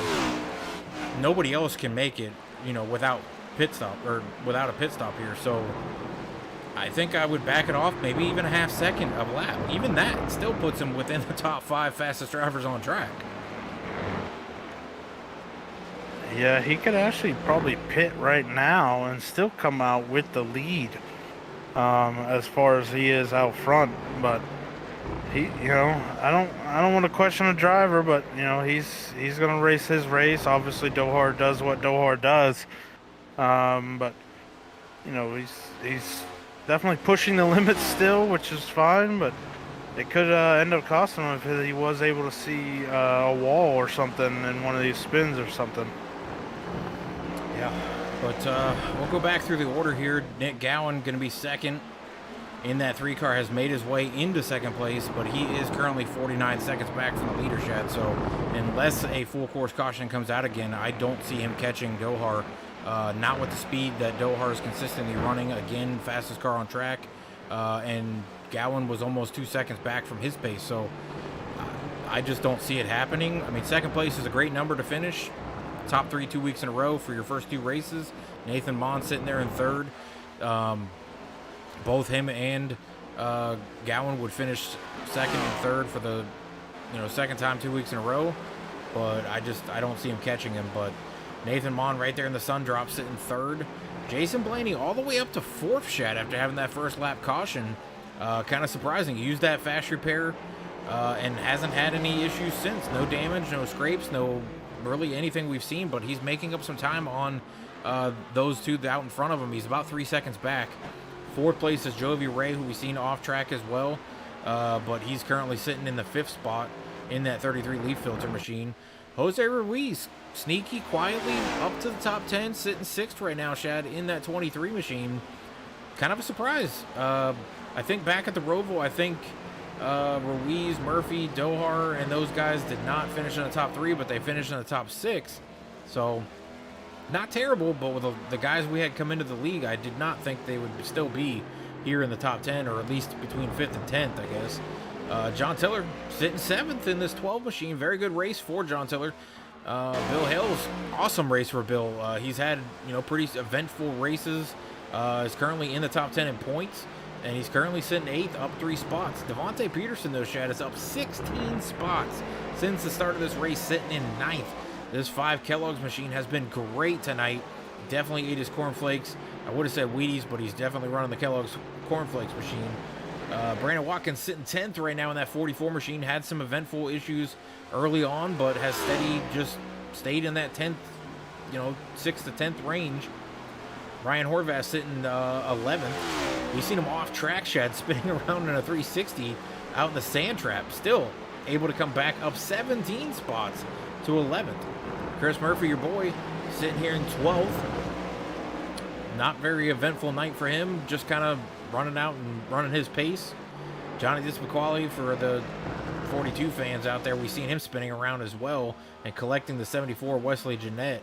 He is currently sitting 13th. Logan Joyner in the 34 High Rock Vodka machine is going to be scored 14th. Ryan Crooks in the 2 Shed is kind of a surprise to me that he's fallen this far down the list since he started out in the top 4 for this race, and he's currently sitting down in 15th, down 12 positions. Nathan Line in the 38 is currently 16th. Tyler Belanger is going to be 17th in the 88, but he is making his required pit stop here with 12 laps to go, Shad. That should give him enough fuel to make it to the end. Austin Walton down the big giant front stretch here is going to be 18th. Wesley Jeanette, who we've seen crash twice tonight, Shad, still in the top 20, sitting 19th. Jason Palmer in the 25, going to be scored 20th. Dakota Ramsdale, 21st. Sean Walton, 22nd. Isaac Brock in the 45 is sitting 23rd. Bill Sleep, 24th. Papa Bear in the 25th position. Paul Wolf, 26th. Brian Phillips, 27th. Michael Brodusky, 28th. Connor Elliott down pit road, as well as those other 2 I just named, sitting 29th. John Osborne, 30th. And it looks like John is out of the race. Jake Roel out of the race as well, sitting 31st. And Hunter Bailey is going to be our 32nd driver of the night, Chad. A lot of drivers parked it after a couple big incidents there. Yeah, just like I said in the pre-race, if you just go out here and run your pace and try not to make any big-time mistakes going off track or putting it in the wall, you can find yourself up in the top 10, and I think that's what a few of these guys have done, especially like Devontae Peterson, a guy that didn't qualify, started way in the back. He currently finds himself up in the ninth place, and the pace that he was running was good enough to I think he could keep that top 10 position. So another guy too, Brandon Watkins or John Tiller, Bill Hills, all of them have just been out there running a pretty smart race and limiting the mistakes. And they're both all finding themselves up in the top 10. But up front, Tyler Dohar has somehow, we heard him weeks ago talk about how when it comes to road courses, he just absolutely, in his words, sucks. And, we can't seem to figure him out. And then he comes out here today or tonight and is just putting a whooping on the entire field. Not sure how in the world he's learned how to do this track that quickly, but the man has figured it out. Well, we haven't had too much time here to talk about our sponsors because we have had only the one caution, which did not involve a lucky dog. But we've got a couple sponsors this season here. Admin Box back again for this season. If you've got any needs for a button box or anything like that for iRacing or any other racing game that you use it for, I think you can also use it for like flight simulator games and things like that. Go over to adminbox.com. It's adminboxx.com and see if they can get you a custom button box made. We've got trophyshopcanada.com on board as well this season again. All your trophy needs for leagues, little league sports, whatever you need a trophy for. If you just want to put one in your bathroom to say you got a trophy, or if you got a fantasy football league out there, whatever you got, go to trophyshopcanada.com for those trophies. Alexander Customs coming on board this season, Chad, and you might say, why choose Alexander Customs to get that custom PC built? Well, from start to finish, you got a pro that will provide style, performance for all types of gamers. Enjoy all the benefits of a custom PC with none of the headaches yourself of trying to put it together like I did. All of your PCs come with a 90-day guarantee, so all you have to worry about is fixing your safety rating and I rating on iRacing or whatever game you're going to play, whether it's Call of Duty, Flight Simulator, any of the other computer games that people play that I don't play. But jump into that driver's seat if you're into iRacing. Setup and quick delivery will be very fast for you. Choose Alexander Customs for your next at your next exit to get a great custom PC at alexandercustoms.com. And Swags Designs, which is my sponsor I bring over here for myself. Anything you need for your swag for racing, stickers, keychains, posters, coasters that he'll print out. He's got wooden stuff that will be sketched out for a design or name or whatever you want to put on there. Go to Twitter and go to Swag Designs with a Z in the middle of designs and request any of the different swag things that I was just mentioning there. But Chad, that's all of our sponsors for this season. It's been a great league to bring up some sponsors. It's been a great first season, and now we're into the second season with a lot more drivers and a lot more action on track. Yeah, for sure. The talent level has definitely increased from the first season to this season. Hopefully, you're going to bring on a ton of different winners as the season progresses. But right now, Kurt, I think we could be on the verge of having our first repeat winner of season 2 of Velocity Motorsports, because Tyler Dohar is still currently out to over 40 seconds over that 3 of Nick Gowan. So unless there is that caution, Kurt, I don't see this changing unless Dohar was to put it into the fence. That could be something else that changes this around too, but he's made very few mistakes, and the ones that he did, it only costed him about 7 seconds when he went off in the gravel trap. So Nick Gowan's going to need him to go into every gravel trap to be able to make up over 40 seconds. And our leader is down pit road with 10 laps to go. Shad puts himself well within the numbers for making it to the end of the race. Would have enough fuel, I would think, for at least one green-white checkered if we did have, for some reason, a full stage or full course caution. But down pit road he goes. Nick Gowan should be following him, I would think, if he's on the same pace, Shad, with 9 laps to go as Tyler crossed the finish line while he was on pit road. But Tyler Dohar coming out here and surprising, at least for sure, us. I don't know if he surprised himself, but I think he put a lot of people on notice. He's already got a win. If he gets a second win tonight, you know how consistent he can be in a lot of different races that we come into, Shad.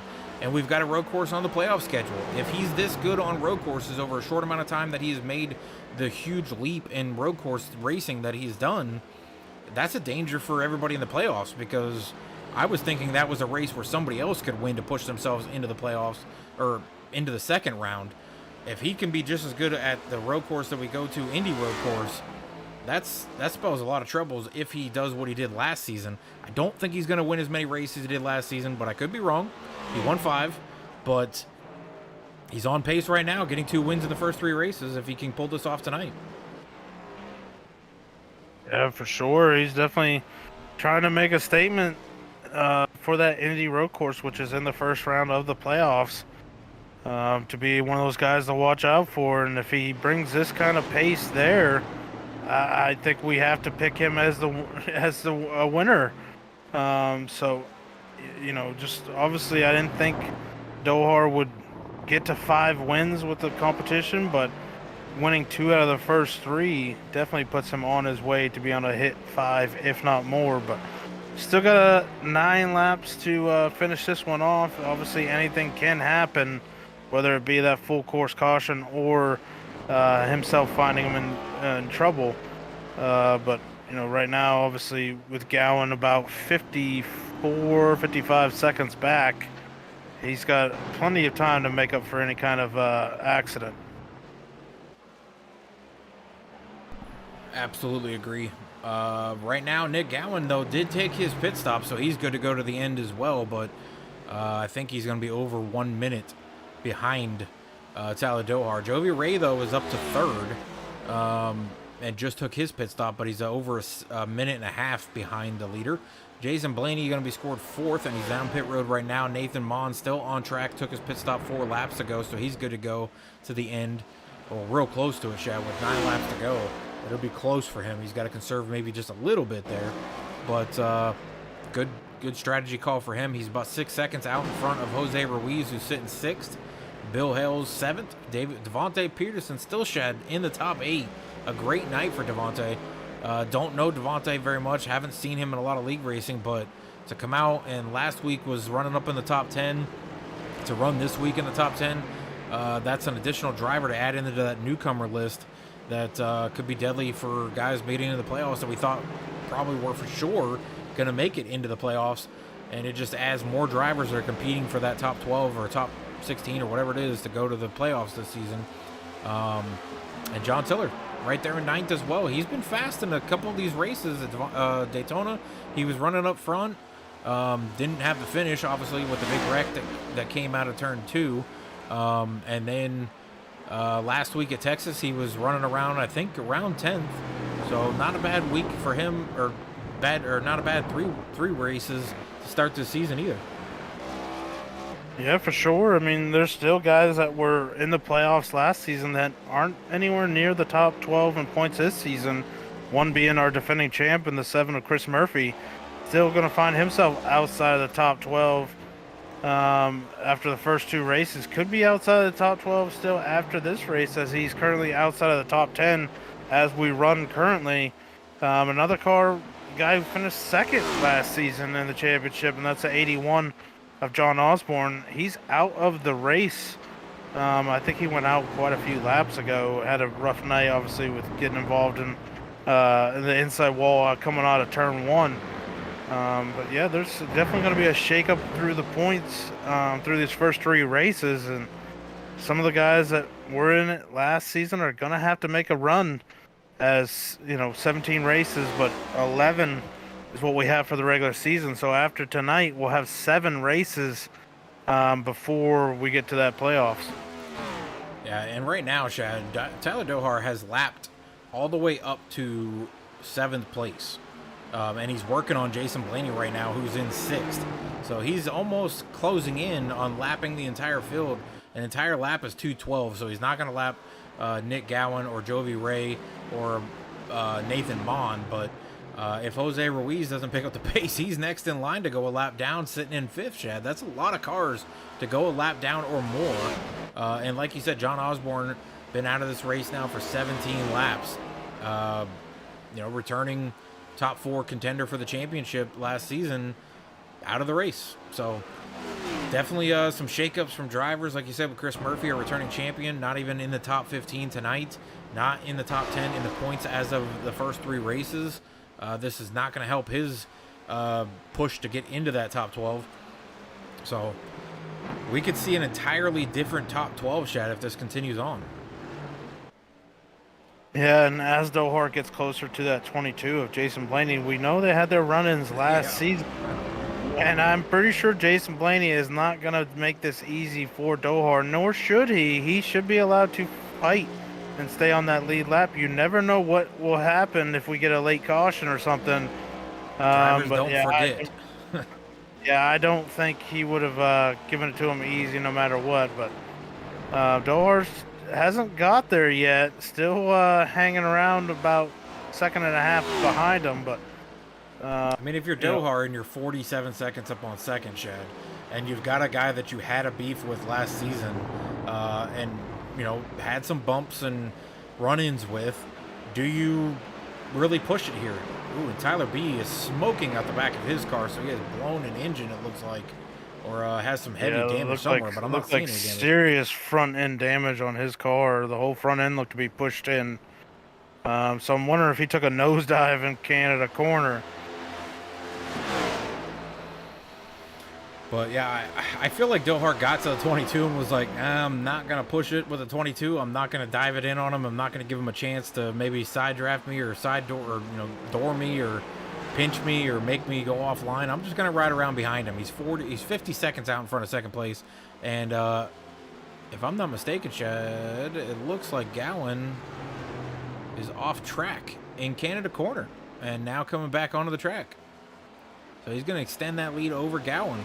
But Gowan's got a big gap to third, as third is over 35 seconds back from him.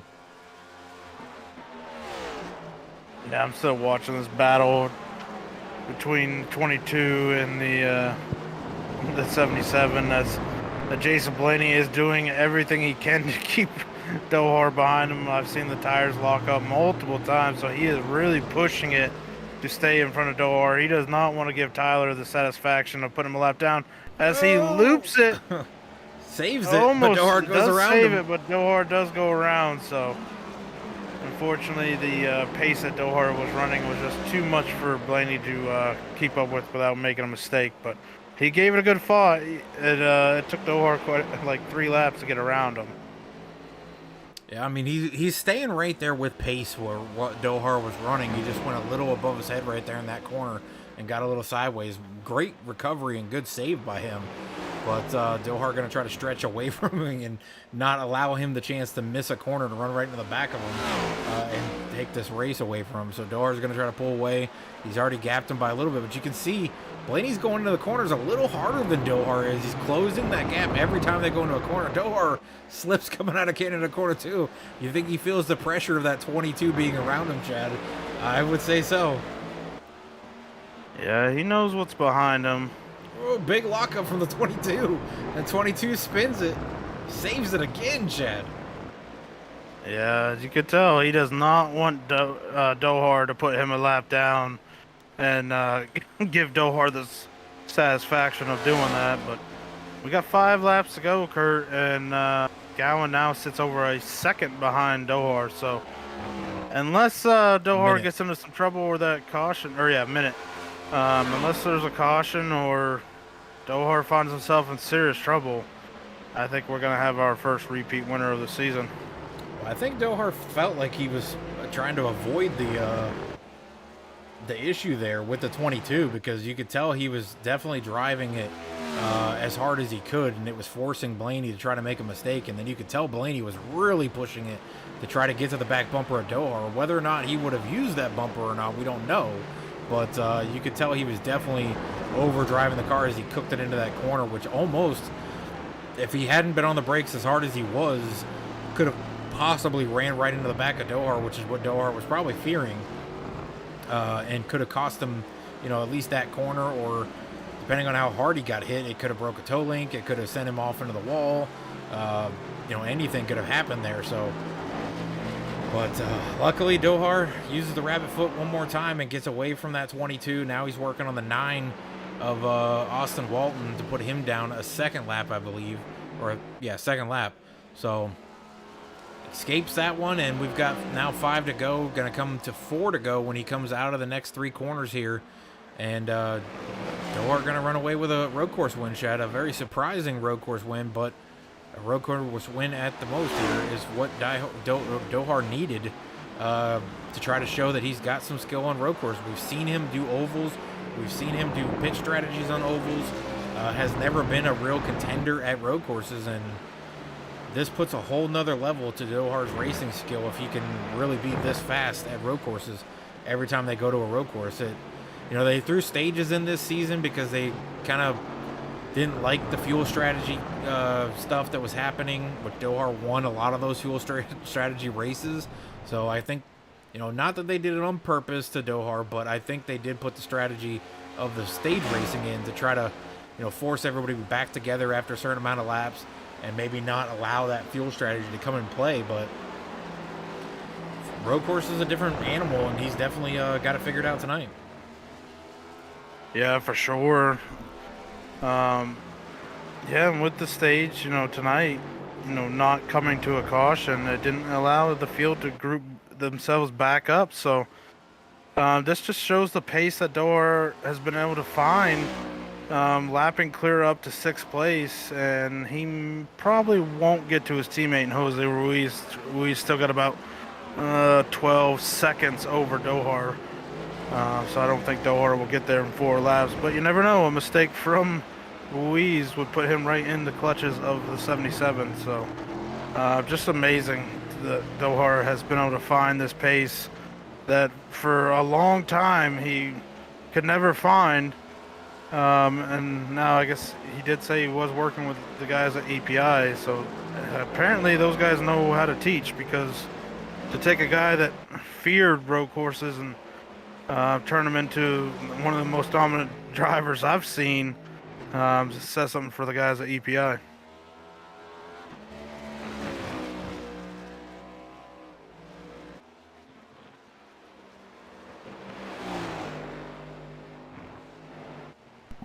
I'm looking through the rest of the top 10, Chad. If you want to take a look at your message real quick, I sent you a message, but I'm looking through the rest of the top 10, and Jason Blaney being a top 6, Devontae Peterson now up to 7th, Bill Hell's 8th, Brandon Watkins 9th, John Tiller 10th. Those guys, to me, are surprising factors for a top 10 finish as well. And Johnny Pasquale, not to put anything past him, he's sitting 12th, and that's a big deal, too, on a road course. He's made a huge jump in the racing styles that he has in the last several months. He's only had iRacing, I think, for about 4 months. He got it right before the season started last season for Velocity Motorsports. So pretty good improvement already. He won the last race of the season at Phoenix, but was not a playoff driver, but won that race. So he said that he was just getting used to iRacing, just getting into it, and this was going to be a season where he was going to be a top driver, and he's kind of proving it by being in the top 12 each week.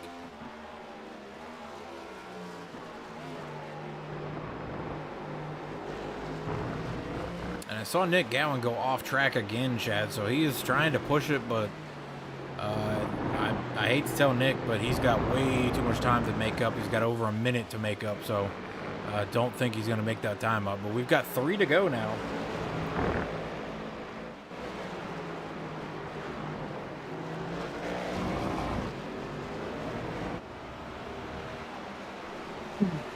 Yeah, looking at some of the comments, Kurt, in our chat, Tyler B, kinda sus Dohar won't talk over comms. The man might just be in that kind of a groove, doesn't want to talk, I don't know. I'd hate to suspect anything crazy, but yeah, I think maybe Dohar's just in the zone right now and trying to focus on these last 3 laps. I wouldn't think he would do what I think Tyler B is suggesting there, but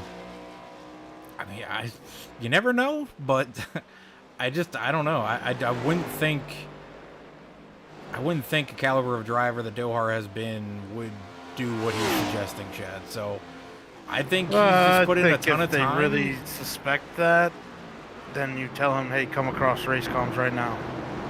Yeah, That would put an end to it. Especially if people are reaching out to him and he's not answering. So, I don't know. That's a whole different ball game between the admins that they've got to figure out. But I'm just gonna go with he told us ahead of time that he put a lot of time in with the EPI guys on figuring out road courses. He spent a lot of time with a lot of people that run those road courses, and I mean, if that's the case, it's definitely shown up tonight. But I don't know. I mean, he did run a race in Shake and Bake a couple weeks ago in road courses. It was a road course, and was very, very fast there too. So I'm just going to put it to he's put the work and he's put the time in and he's put the educational stuff that EPI has to good use.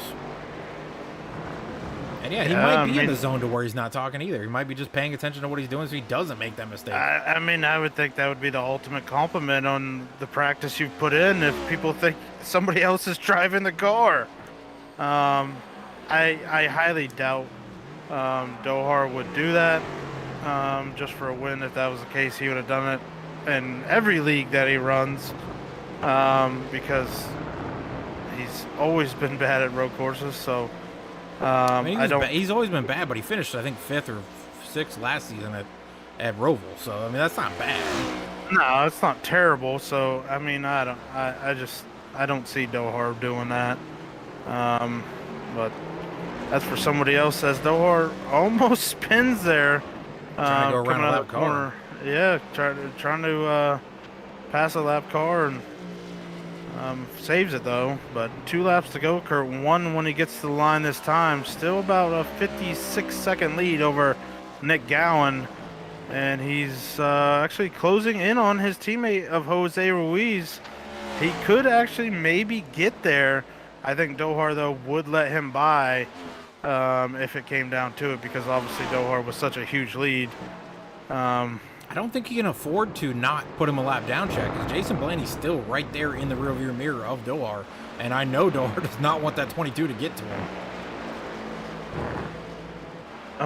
Yeah. I mean, I think if you slow down for Jose Ruiz, that might be enough for Jason Blaney to get around Dohar. So he's gonna have to. He might have to, unfortunately, put his teammate a lap down. But you know, Jose still got about a second over him, and I have to see what Jose ran that last time. He ran about 3 seconds. He ran about, White flag was out that time. We got 1 lap to go. Yeah, Ruiz did run 3 seconds slower than Dohar. So if Dohar doesn't want to lap his teammate, he's going to have to give up the lap to Jason Blaney as well, because Blaney is still right there on Dohar's rear. They head down into turn 5, Shad, from that top angled position. Looks like Jose Ruiz might be pulling over. Gonna give the inside. Dohar's gonna go by. So that was pretty easy there for Ruiz. Will he do the same for Blaney? I don't think so, because those two are battling for 5th and 6th position, Shad. Yeah, Blaney has shown the speed though that Dohar had. So Blaney could get around Jose right here. Blaney last time by did run a 2:11.94, and Ruiz last time by ran a 2:15.22. So 3 seconds faster Blaney is right now than that 23 machine. Well, we're coming into the last couple corners here as they go through the carousel right now, Shad.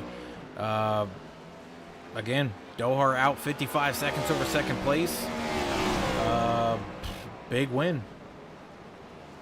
Yeah, kind of made it uneventful. I thought maybe we'd have 4 guys fighting over this, but 2 of them kind of took themselves out at the beginning, and then Nick Gowan with that pit road speeding penalty took himself out.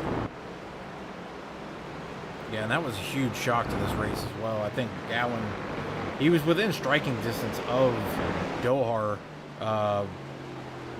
before he got that pit road penalty, which was a 45-second pit road penalty, which dropped him back there. But I just, I don't know. But we're coming to the final stretch here as we go around the final corner. Blaney and Ruiz touch on the exit of a 14th Checkered flag turn. is out. Dohar wins at Road America. We'll wait for the cars to cycle through here, too. Yeah, we're going to have to wait a long time to get to Nick Gowan, as he is just now coming to the kink on that backstretch. Yeah, this official is going to be waving that checker flag for a long time, waiting for these guys to come around.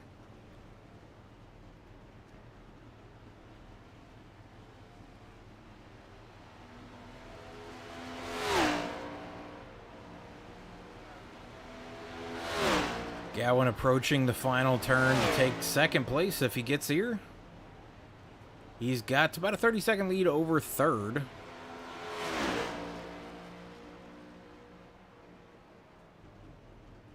So it will be Nick Gowan as he makes it clean through the final turn. Nick Gowan's going to come home P2, not the night he was hoping for. Unfortunately, a speeding penalty on pit road costed him his chance at winning. Jovi Ray is going to be our next car, Kurt, to come to the start-finish line as he's going through Canada Corner right now. A little bit of traffic in front of him. Nathan Mon not too far behind Jovi Ray, his teammate. He's only about 2 seconds, so this traffic holds him up in that final turn, Chev. We could see Nathan Mon maybe get there, but I don't know if he will. Yeah, Nathan Mon's fighting his own car in front of him, too, so it will be Jovi Ray finishing out the podium in P3, followed by Nathan Mon. And then I think we're going to have to wait even longer. Oh, no, 23 was a lap down. So, yeah, then Jose Ruiz has already crossed the line. So we're going to wait for Tyler Dohar to come back around here to the start-finish line. It takes a long time for these guys to come back around. 2 minutes, or 2:10 is about a quick lap. But I'm sure Dohar's giving it all he's got. You can see him swerving back and forth, excited for the win. Going up and over the grass there, actually. So, coming into the final corner here one last time. Going to come around to the start-finish line and give us that burnout celebration. And then we'll come back and talk to the top three, which is going to be Tyler Dohar winning tonight's race at Road America, race number 3 for Velocity Motorsports, and Nick Gowan coming home second with Jovi Ray, his second consecutive, along with Nick Gowan, top 3 finish. We'll be right back after this burnout by Tyler Dohar.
All right, we're back here for Velocity Motorsports race number 3 at Road America, the big 4-mile track, and we've got our top 3 coming into the booth, and that is going to be first place winner Tyler Zohar, second place going to Nick Gowan, third place going to Jovi Ray. Nick Gowan and Jovi Ray back-to-back top 3s.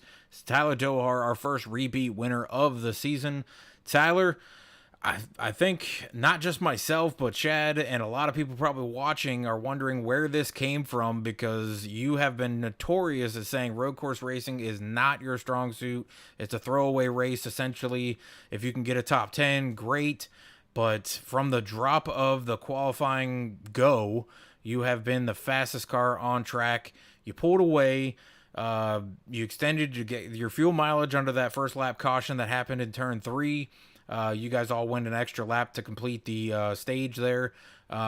Hit pit road, and then obviously Nick getting hit with a 45-second penalty didn't help that case there. But I mean, no mistakes really, other than I think one turn in Canada turn. I think you went off course there. Other than that, you were pretty much hitting your marks consecutively and very consistent. Where did this come from?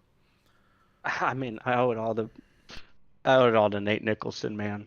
I really do, because that guy took me under his wing. I've been helping him out with Road to Pro, spotting for him, and I told him, man, I need to get better at road courses because, Shake and Bake has a lot more this season. I think they've got 4 or 5, and now we're up to 2 here with one in the playoffs. Like, I couldn't avoid it any longer. I needed to sit down and do it. And granted, I've only been on the sim for a year and a half, but it's been a lot of work.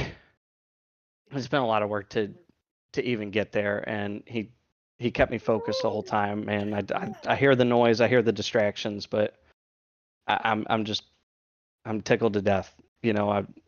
I got lucky that Nick sped, because he ran me down that second run, and I think this race is a whole lot different if he's pressuring me. I would have made even more mistakes than I did, but with that penalty, I got really lucky. We overshot the lap car there where he wasn't able to, and that just gave us the operating room that we needed to work with. But this track hasn't been bad to me personally. I love Road America. I did very well here in the Pro League, actually, and even in Shake and Bake, our first road course race that I ever ran in these cars was here, and I felt like I was doing respectable. But just changing a couple things with the master cylinders and finding the right pinion that worked for me, going with the 287 really helped. And Nate just coached me around the track the whole time, man. I mean, he's God sent, so I can't thank him and EPI enough, because that's where all of this credit goes to. It really does.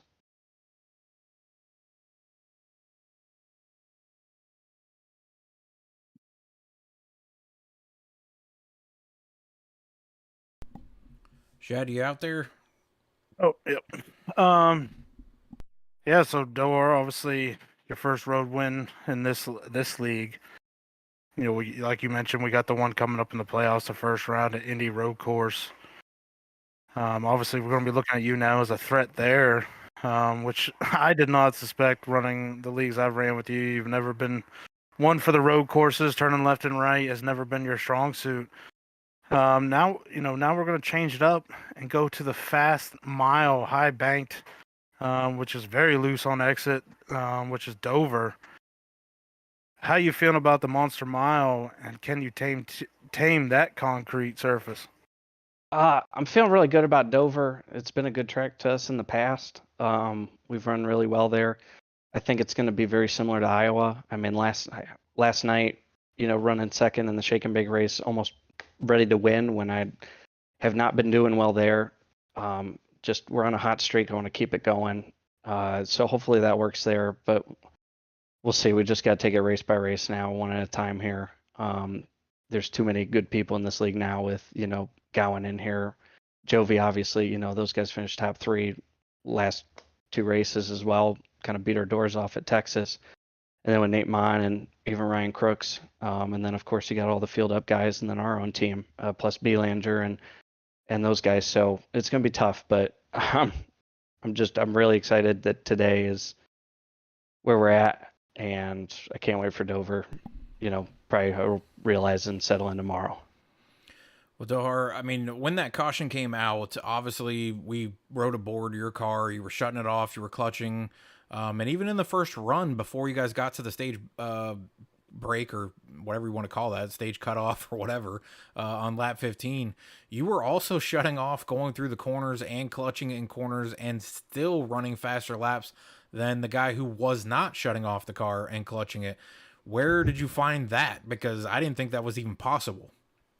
I mean, I was only doing it into 1.5 in Canada, and you have to really discipline the timing on that. I mean, but luckily you guys ride with me every week that we run, and if there's ever fuel in question, you guys see that when I shut the car off, I can still keep my pace decently well. You just really have to time off when you kick the car back on so you don't spin the rears. So really that was about that execution. I when that caution came out, I felt like I really had a good turn one because I spent the entire pace lap putting heat in the tires so that way I was firing off so bad on cold tires. If you guys watched me on my qualifying lap, I was going off track every which way, because I was just getting frustrated with myself that I wasn't putting heat in the tires and I wasn't, I was trying to just run a hot lap without doing what I needed to do. And so I spent that entire pace lap putting heat in the tires. I spent all 3 or 4 caution laps putting heat in the tires, just to execute there so that way we could fire off out of turn one. But I wanted it, I didn't know where the pacing would be at, so I just wanted to make sure that if we were pitting coming to the stage end, because it was the end of 14 coming to 15, that we were ready, and that we were going to just try to get, as many points as we could today. So luckily we got that done. Well, you definitely put on a show tonight, coming away with a road course win that we were not expecting you to be this fast. Expect you to be in the top 10 like you were last season at the Roval. Just was not expecting this. It was kind of baffling for Shad and I because your own words, road courses are not your thing. So it just kind of threw us off They're there. not. And Yeah. I mean, to come away with a win by, I think, almost a minute over a guy that I thought was going to be the front runner for sure, in Nick Gowan. And even in the 45-second penalty, he'd have still been back by 11 seconds, 12 seconds, whatever it was. So just a big hats off for the win. Your second win of the season, first repeat winner of the season. You and I think Murphy were the only repeat winners of last season. So congratulations on that feat again. And we're now 3 races into the season. We'll go into the next race here, which goes to, I believe, Dover, which is a track I think you're pretty fond of. So we'll see what happens next week. But any big shout outs for you, people to thank, people that were watching or anything like that? I want to thank, of course, I already thanked DPI. I want to thank Blake Cook and Filter Time, for Blake's continued support of me through a lot of this. Sorry, guys. This is probably my biggest accomplishment in sim racing. It's just as big as getting in the pro league because this is, you guys know how I felt about road courses. I came a long way from last year at the Roval, and that was, like first top 10. That was huge. To get my first top 5 a week and a half ago at Coda, at Shake and Bake. Feeling great. But and then shout out to my best friend Gabby. I know Gab fan was probably watching and supporting me as always. So I appreciate you, Gabby. Thank you so much. And to Tyler B and Tyler T. Tyler T, I hope you're doing well, brother. Prayers are up to you, and I hope you're recovering well. And then to you two guys in the booth for putting a face to this league. And this is a fantastic group of guys. I'm so tickled to death that you thought of me to be a part of it. I love seeing this league growing to what it is. We have 30 plus race cars on a road course. That's a league of health. Yeah, I've never seen that before either, by the way. So no, and that is a testament to every single driver that nobody shied away from it. Everybody came out that could come out, and just brought it to the woodshedder. So credit to Tyler B and Tyler T, and Pardusky as well. I know he does a lot of adminning behind the scenes. Don't think it goes unnoticed. Credit to all of those guys for all of that. Well, that's going to be it from our winner tonight in the 77 Elite Performance Industries esports team. Tyler Dohar taking the win at Road America tonight for race number 3. We'll head to to Dover next week for race number 4. But we're going to bring up second place finisher, and that is going to be Nick Gowan in that 3. Nick, 2 top 3s or 2 top 2s in a row, back to back to start this season for you, as you were not here, or you were here for Daytona. You just didn't make it to the end of Daytona out of turn 2. But I mean, from your windshield, what did you see? What was going on here? Because I mean, I've said it for the last 2 weeks, I think, and even in AAR, when we get to a road course, I always put you at the top of the list to be the driver to watch, to go away from everybody to win this race. You were sticking with Tyler for that first 15 laps there, and I mean, what happened in the pit stop? Was it a speeding penalty getting in, and how did you get that, or was it a speeding on pit road? It obviously wasn't the exit because you stayed on pit road for the penalty. Yeah. Yeah, very surprised at the pace that Tyler brought tonight. Was not expecting it, given his previous comments that he's made over the last couple of weeks, and in other races that I've participated in with him. So, definitely did not expect that pace out of him this evening. Very ill timing with that lap car. I almost pushed him out of the way. Because I was just taking care of my stuff in that last handful of laps there. I was finally reeling Dohar in. And out of pure frustration, I made a mistake on pit road, and that cost me a potential shot at the race. So I was sloppy from that point out. Not happy with my performance, that's for sure. I mean, I can't be too upset about a P2, but knowing that it could have been very well been a win is very frustrating. This is the third race in a row for me, and not including the Cup race that I've finished runner-up. So, yeah, that's where my mind's at tonight. Well, before Shad gets to you and gets you a question, I just want to say hats off to you for getting that 45-second penalty, or whatever that penalty was, to then make it all the way back to second place and finish out this race strong.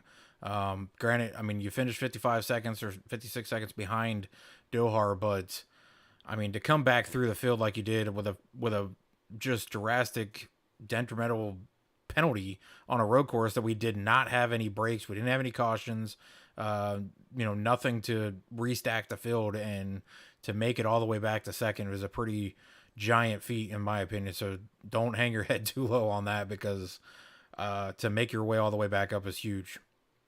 Yeah. Yeah, it was just angry driving at that point, mostly at myself and for making a mistake. And then I was just driving sloppy for the rest of the race. And I don't know. It's, it was frustrating. Shad, any questions for our second place finisher of Nick Gowan in that 3? Yeah, I hear the frustration in his voice, and I know what he's talking about. You've shown to have the pace, at least to stick with Dohar there in that first couple runs. And then we all know what happened, the speeding penalty. And then, a lot of people, the viewers, don't know that sometimes road courses, if you push it too hard, you're actually going slower than just running your normal pace. And I think that can clarify for some people when they hear you say I pushed it too much and was sloppy. But I guess we can move on to next week. We got Dover, concrete, the Monster Mile, high banks. You can run too wide through the corners, but you better figure it out coming out of them, because it is so narrow and it is so easy to bang off that wall and just wreck everybody behind you. How are you feeling about going to Dover and tackling Miles the Monster? A lot of these tracks this season are going to be the first time I've been to them in the Cup car. So it's going to be a learning experience for sure. I'm just going to carry this fire that I have in me right now to the next race and just see what I can get out of it. So, I mean, that's all I can really say. I don't really know what the car feels like. So I'm going to do a lot of R&D and just see what comes out of it. Well, the good thing, Nick, is even though you had a rough Daytona, even though you were running good, you win Texas, you finish second here, you're going to be sitting very high in the points, if not in second. it's we still got 8 races before the playoffs even start. How you feeling about the tracks that are in those 8 races before the playoffs? You think maybe you can get 2, 3 wins? I mean, so many things can happen, honestly. So it's like I try not to dwell on any race past the next one. So Dover is what I'm focusing on now. Well, Nick, obviously somewhat of a disappointing night for you, but like I said, don't hang your head too low. To come home second and overcome the pit road penalty that you did is just an amazing job. So, congratulations on the second place finish, second top 10 or top 3 in a row. And we'll move on to Dover and see what you can do there. Any shout outs for you? Shout out to the rest of the team. I know it didn't really go as well for Tyler Vielanger and Michael Pardusky. I know they left the race earlier. And Washed Up Motorsports, that's Jovi Ray. Jake was an honorary member tonight. I'm not sure if he's going to be participating in future races, but I know he kind of joined last minute tonight. Nathan had great pace tonight, and obviously our third place finisher in Jovi Ray. Shout out to those guys. Thank you for doing the broadcast. Thank you for Tyler and Michael Pardusky putting on the league and all that. So look forward to the next one. All right, well, that's going to be our second place finisher tonight, Nate Gowan in the 3. We'll see what happens next week at Dover. But right now, we're going to bring up our third place finisher, and that is going to be Jovi Ray. Jovi, 2 weeks in a row now, you're in the top 3. The 33 leaf filter time or leaf filter car looked really fast in some state or some parts of the race, and you were leading a lap, I believe, at some point there before you pitted. But what did you need to keep up with the 2 in front of you, and what kind of mistakes or anything like that did you make on track that kind of hindered that? I didn't even know I lead a lap. Well, that's cool. To be honest, I think it was just more of pit strategy on that caution. I just topped off, and I guess it was able to help me gain a couple positions. But P3, I have no clue where it came from, so I'll just take it as is.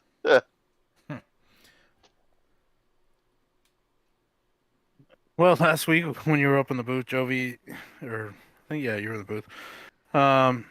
You stated that road courses weren't your specialty, and then you find yourself on the third step of the podium tonight.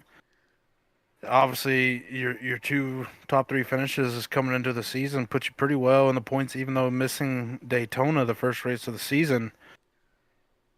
We head to the concrete mile, which is Dover. Are you feeling better about there than what you were tonight about this road course, even though you still came away with a top 3 finish? Yeah, I mean, Dover's actually one of my favorite tracks.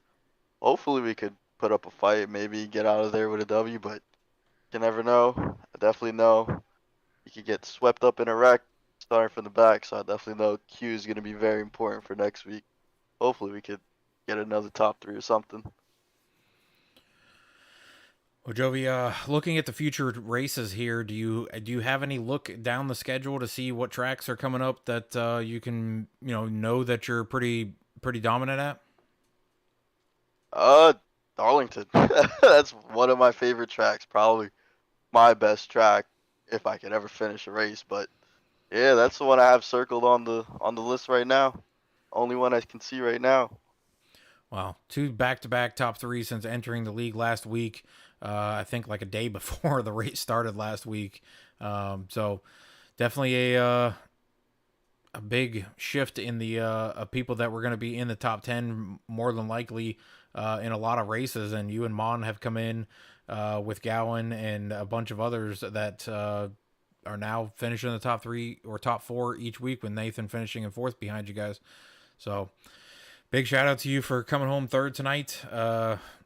We'll see what happens here at Dover. Obviously, it sounds like you've got some skill at Dover and you're excited for it. So we'll see where you can do there and maybe get that win and finish off a 3rd straight top 3. But congratulations again on the top 3, and any shout outs for you? Shout out to the guys at Washed Up Motorsports. Shout out to Nate. P4 should have probably had a P3. Shout out to Logan. I know he didn't have a good race, but I know he'll bounce back. Shout out to Nick. Yeah, and shout out to you guys for this broadcast, and shout out to Tyler for letting me race in the league. It's been fun. Hopefully enjoy the rest of the season, and you guys have a good night. Yeah, that's going to wrap it up here at Road America tonight for race number 3. Shocker for us as far as the winner. Maybe not second place, but yeah, I think if this is going to be what we're going to see now from Tyler Doher at road courses, this spells a lot of trouble, especially with that second race being in the first part of the playoffs. If this can consistently be done by Tyler Doher, I mean, 5 wins last year on ovals and a top 5 or top 10 finish at the Roval. And then with this season throwing that road course into the playoffs being the first race of the playoffs, that's a race that I thought, maybe Doher wouldn't do so well and he'd have to do well on the next race, which I believe was New Hampshire or something like that, to try to get into that second round. And now if he can produce this back-to-back road courses, that to me makes him very, very dangerous when it comes to racing in all aspects.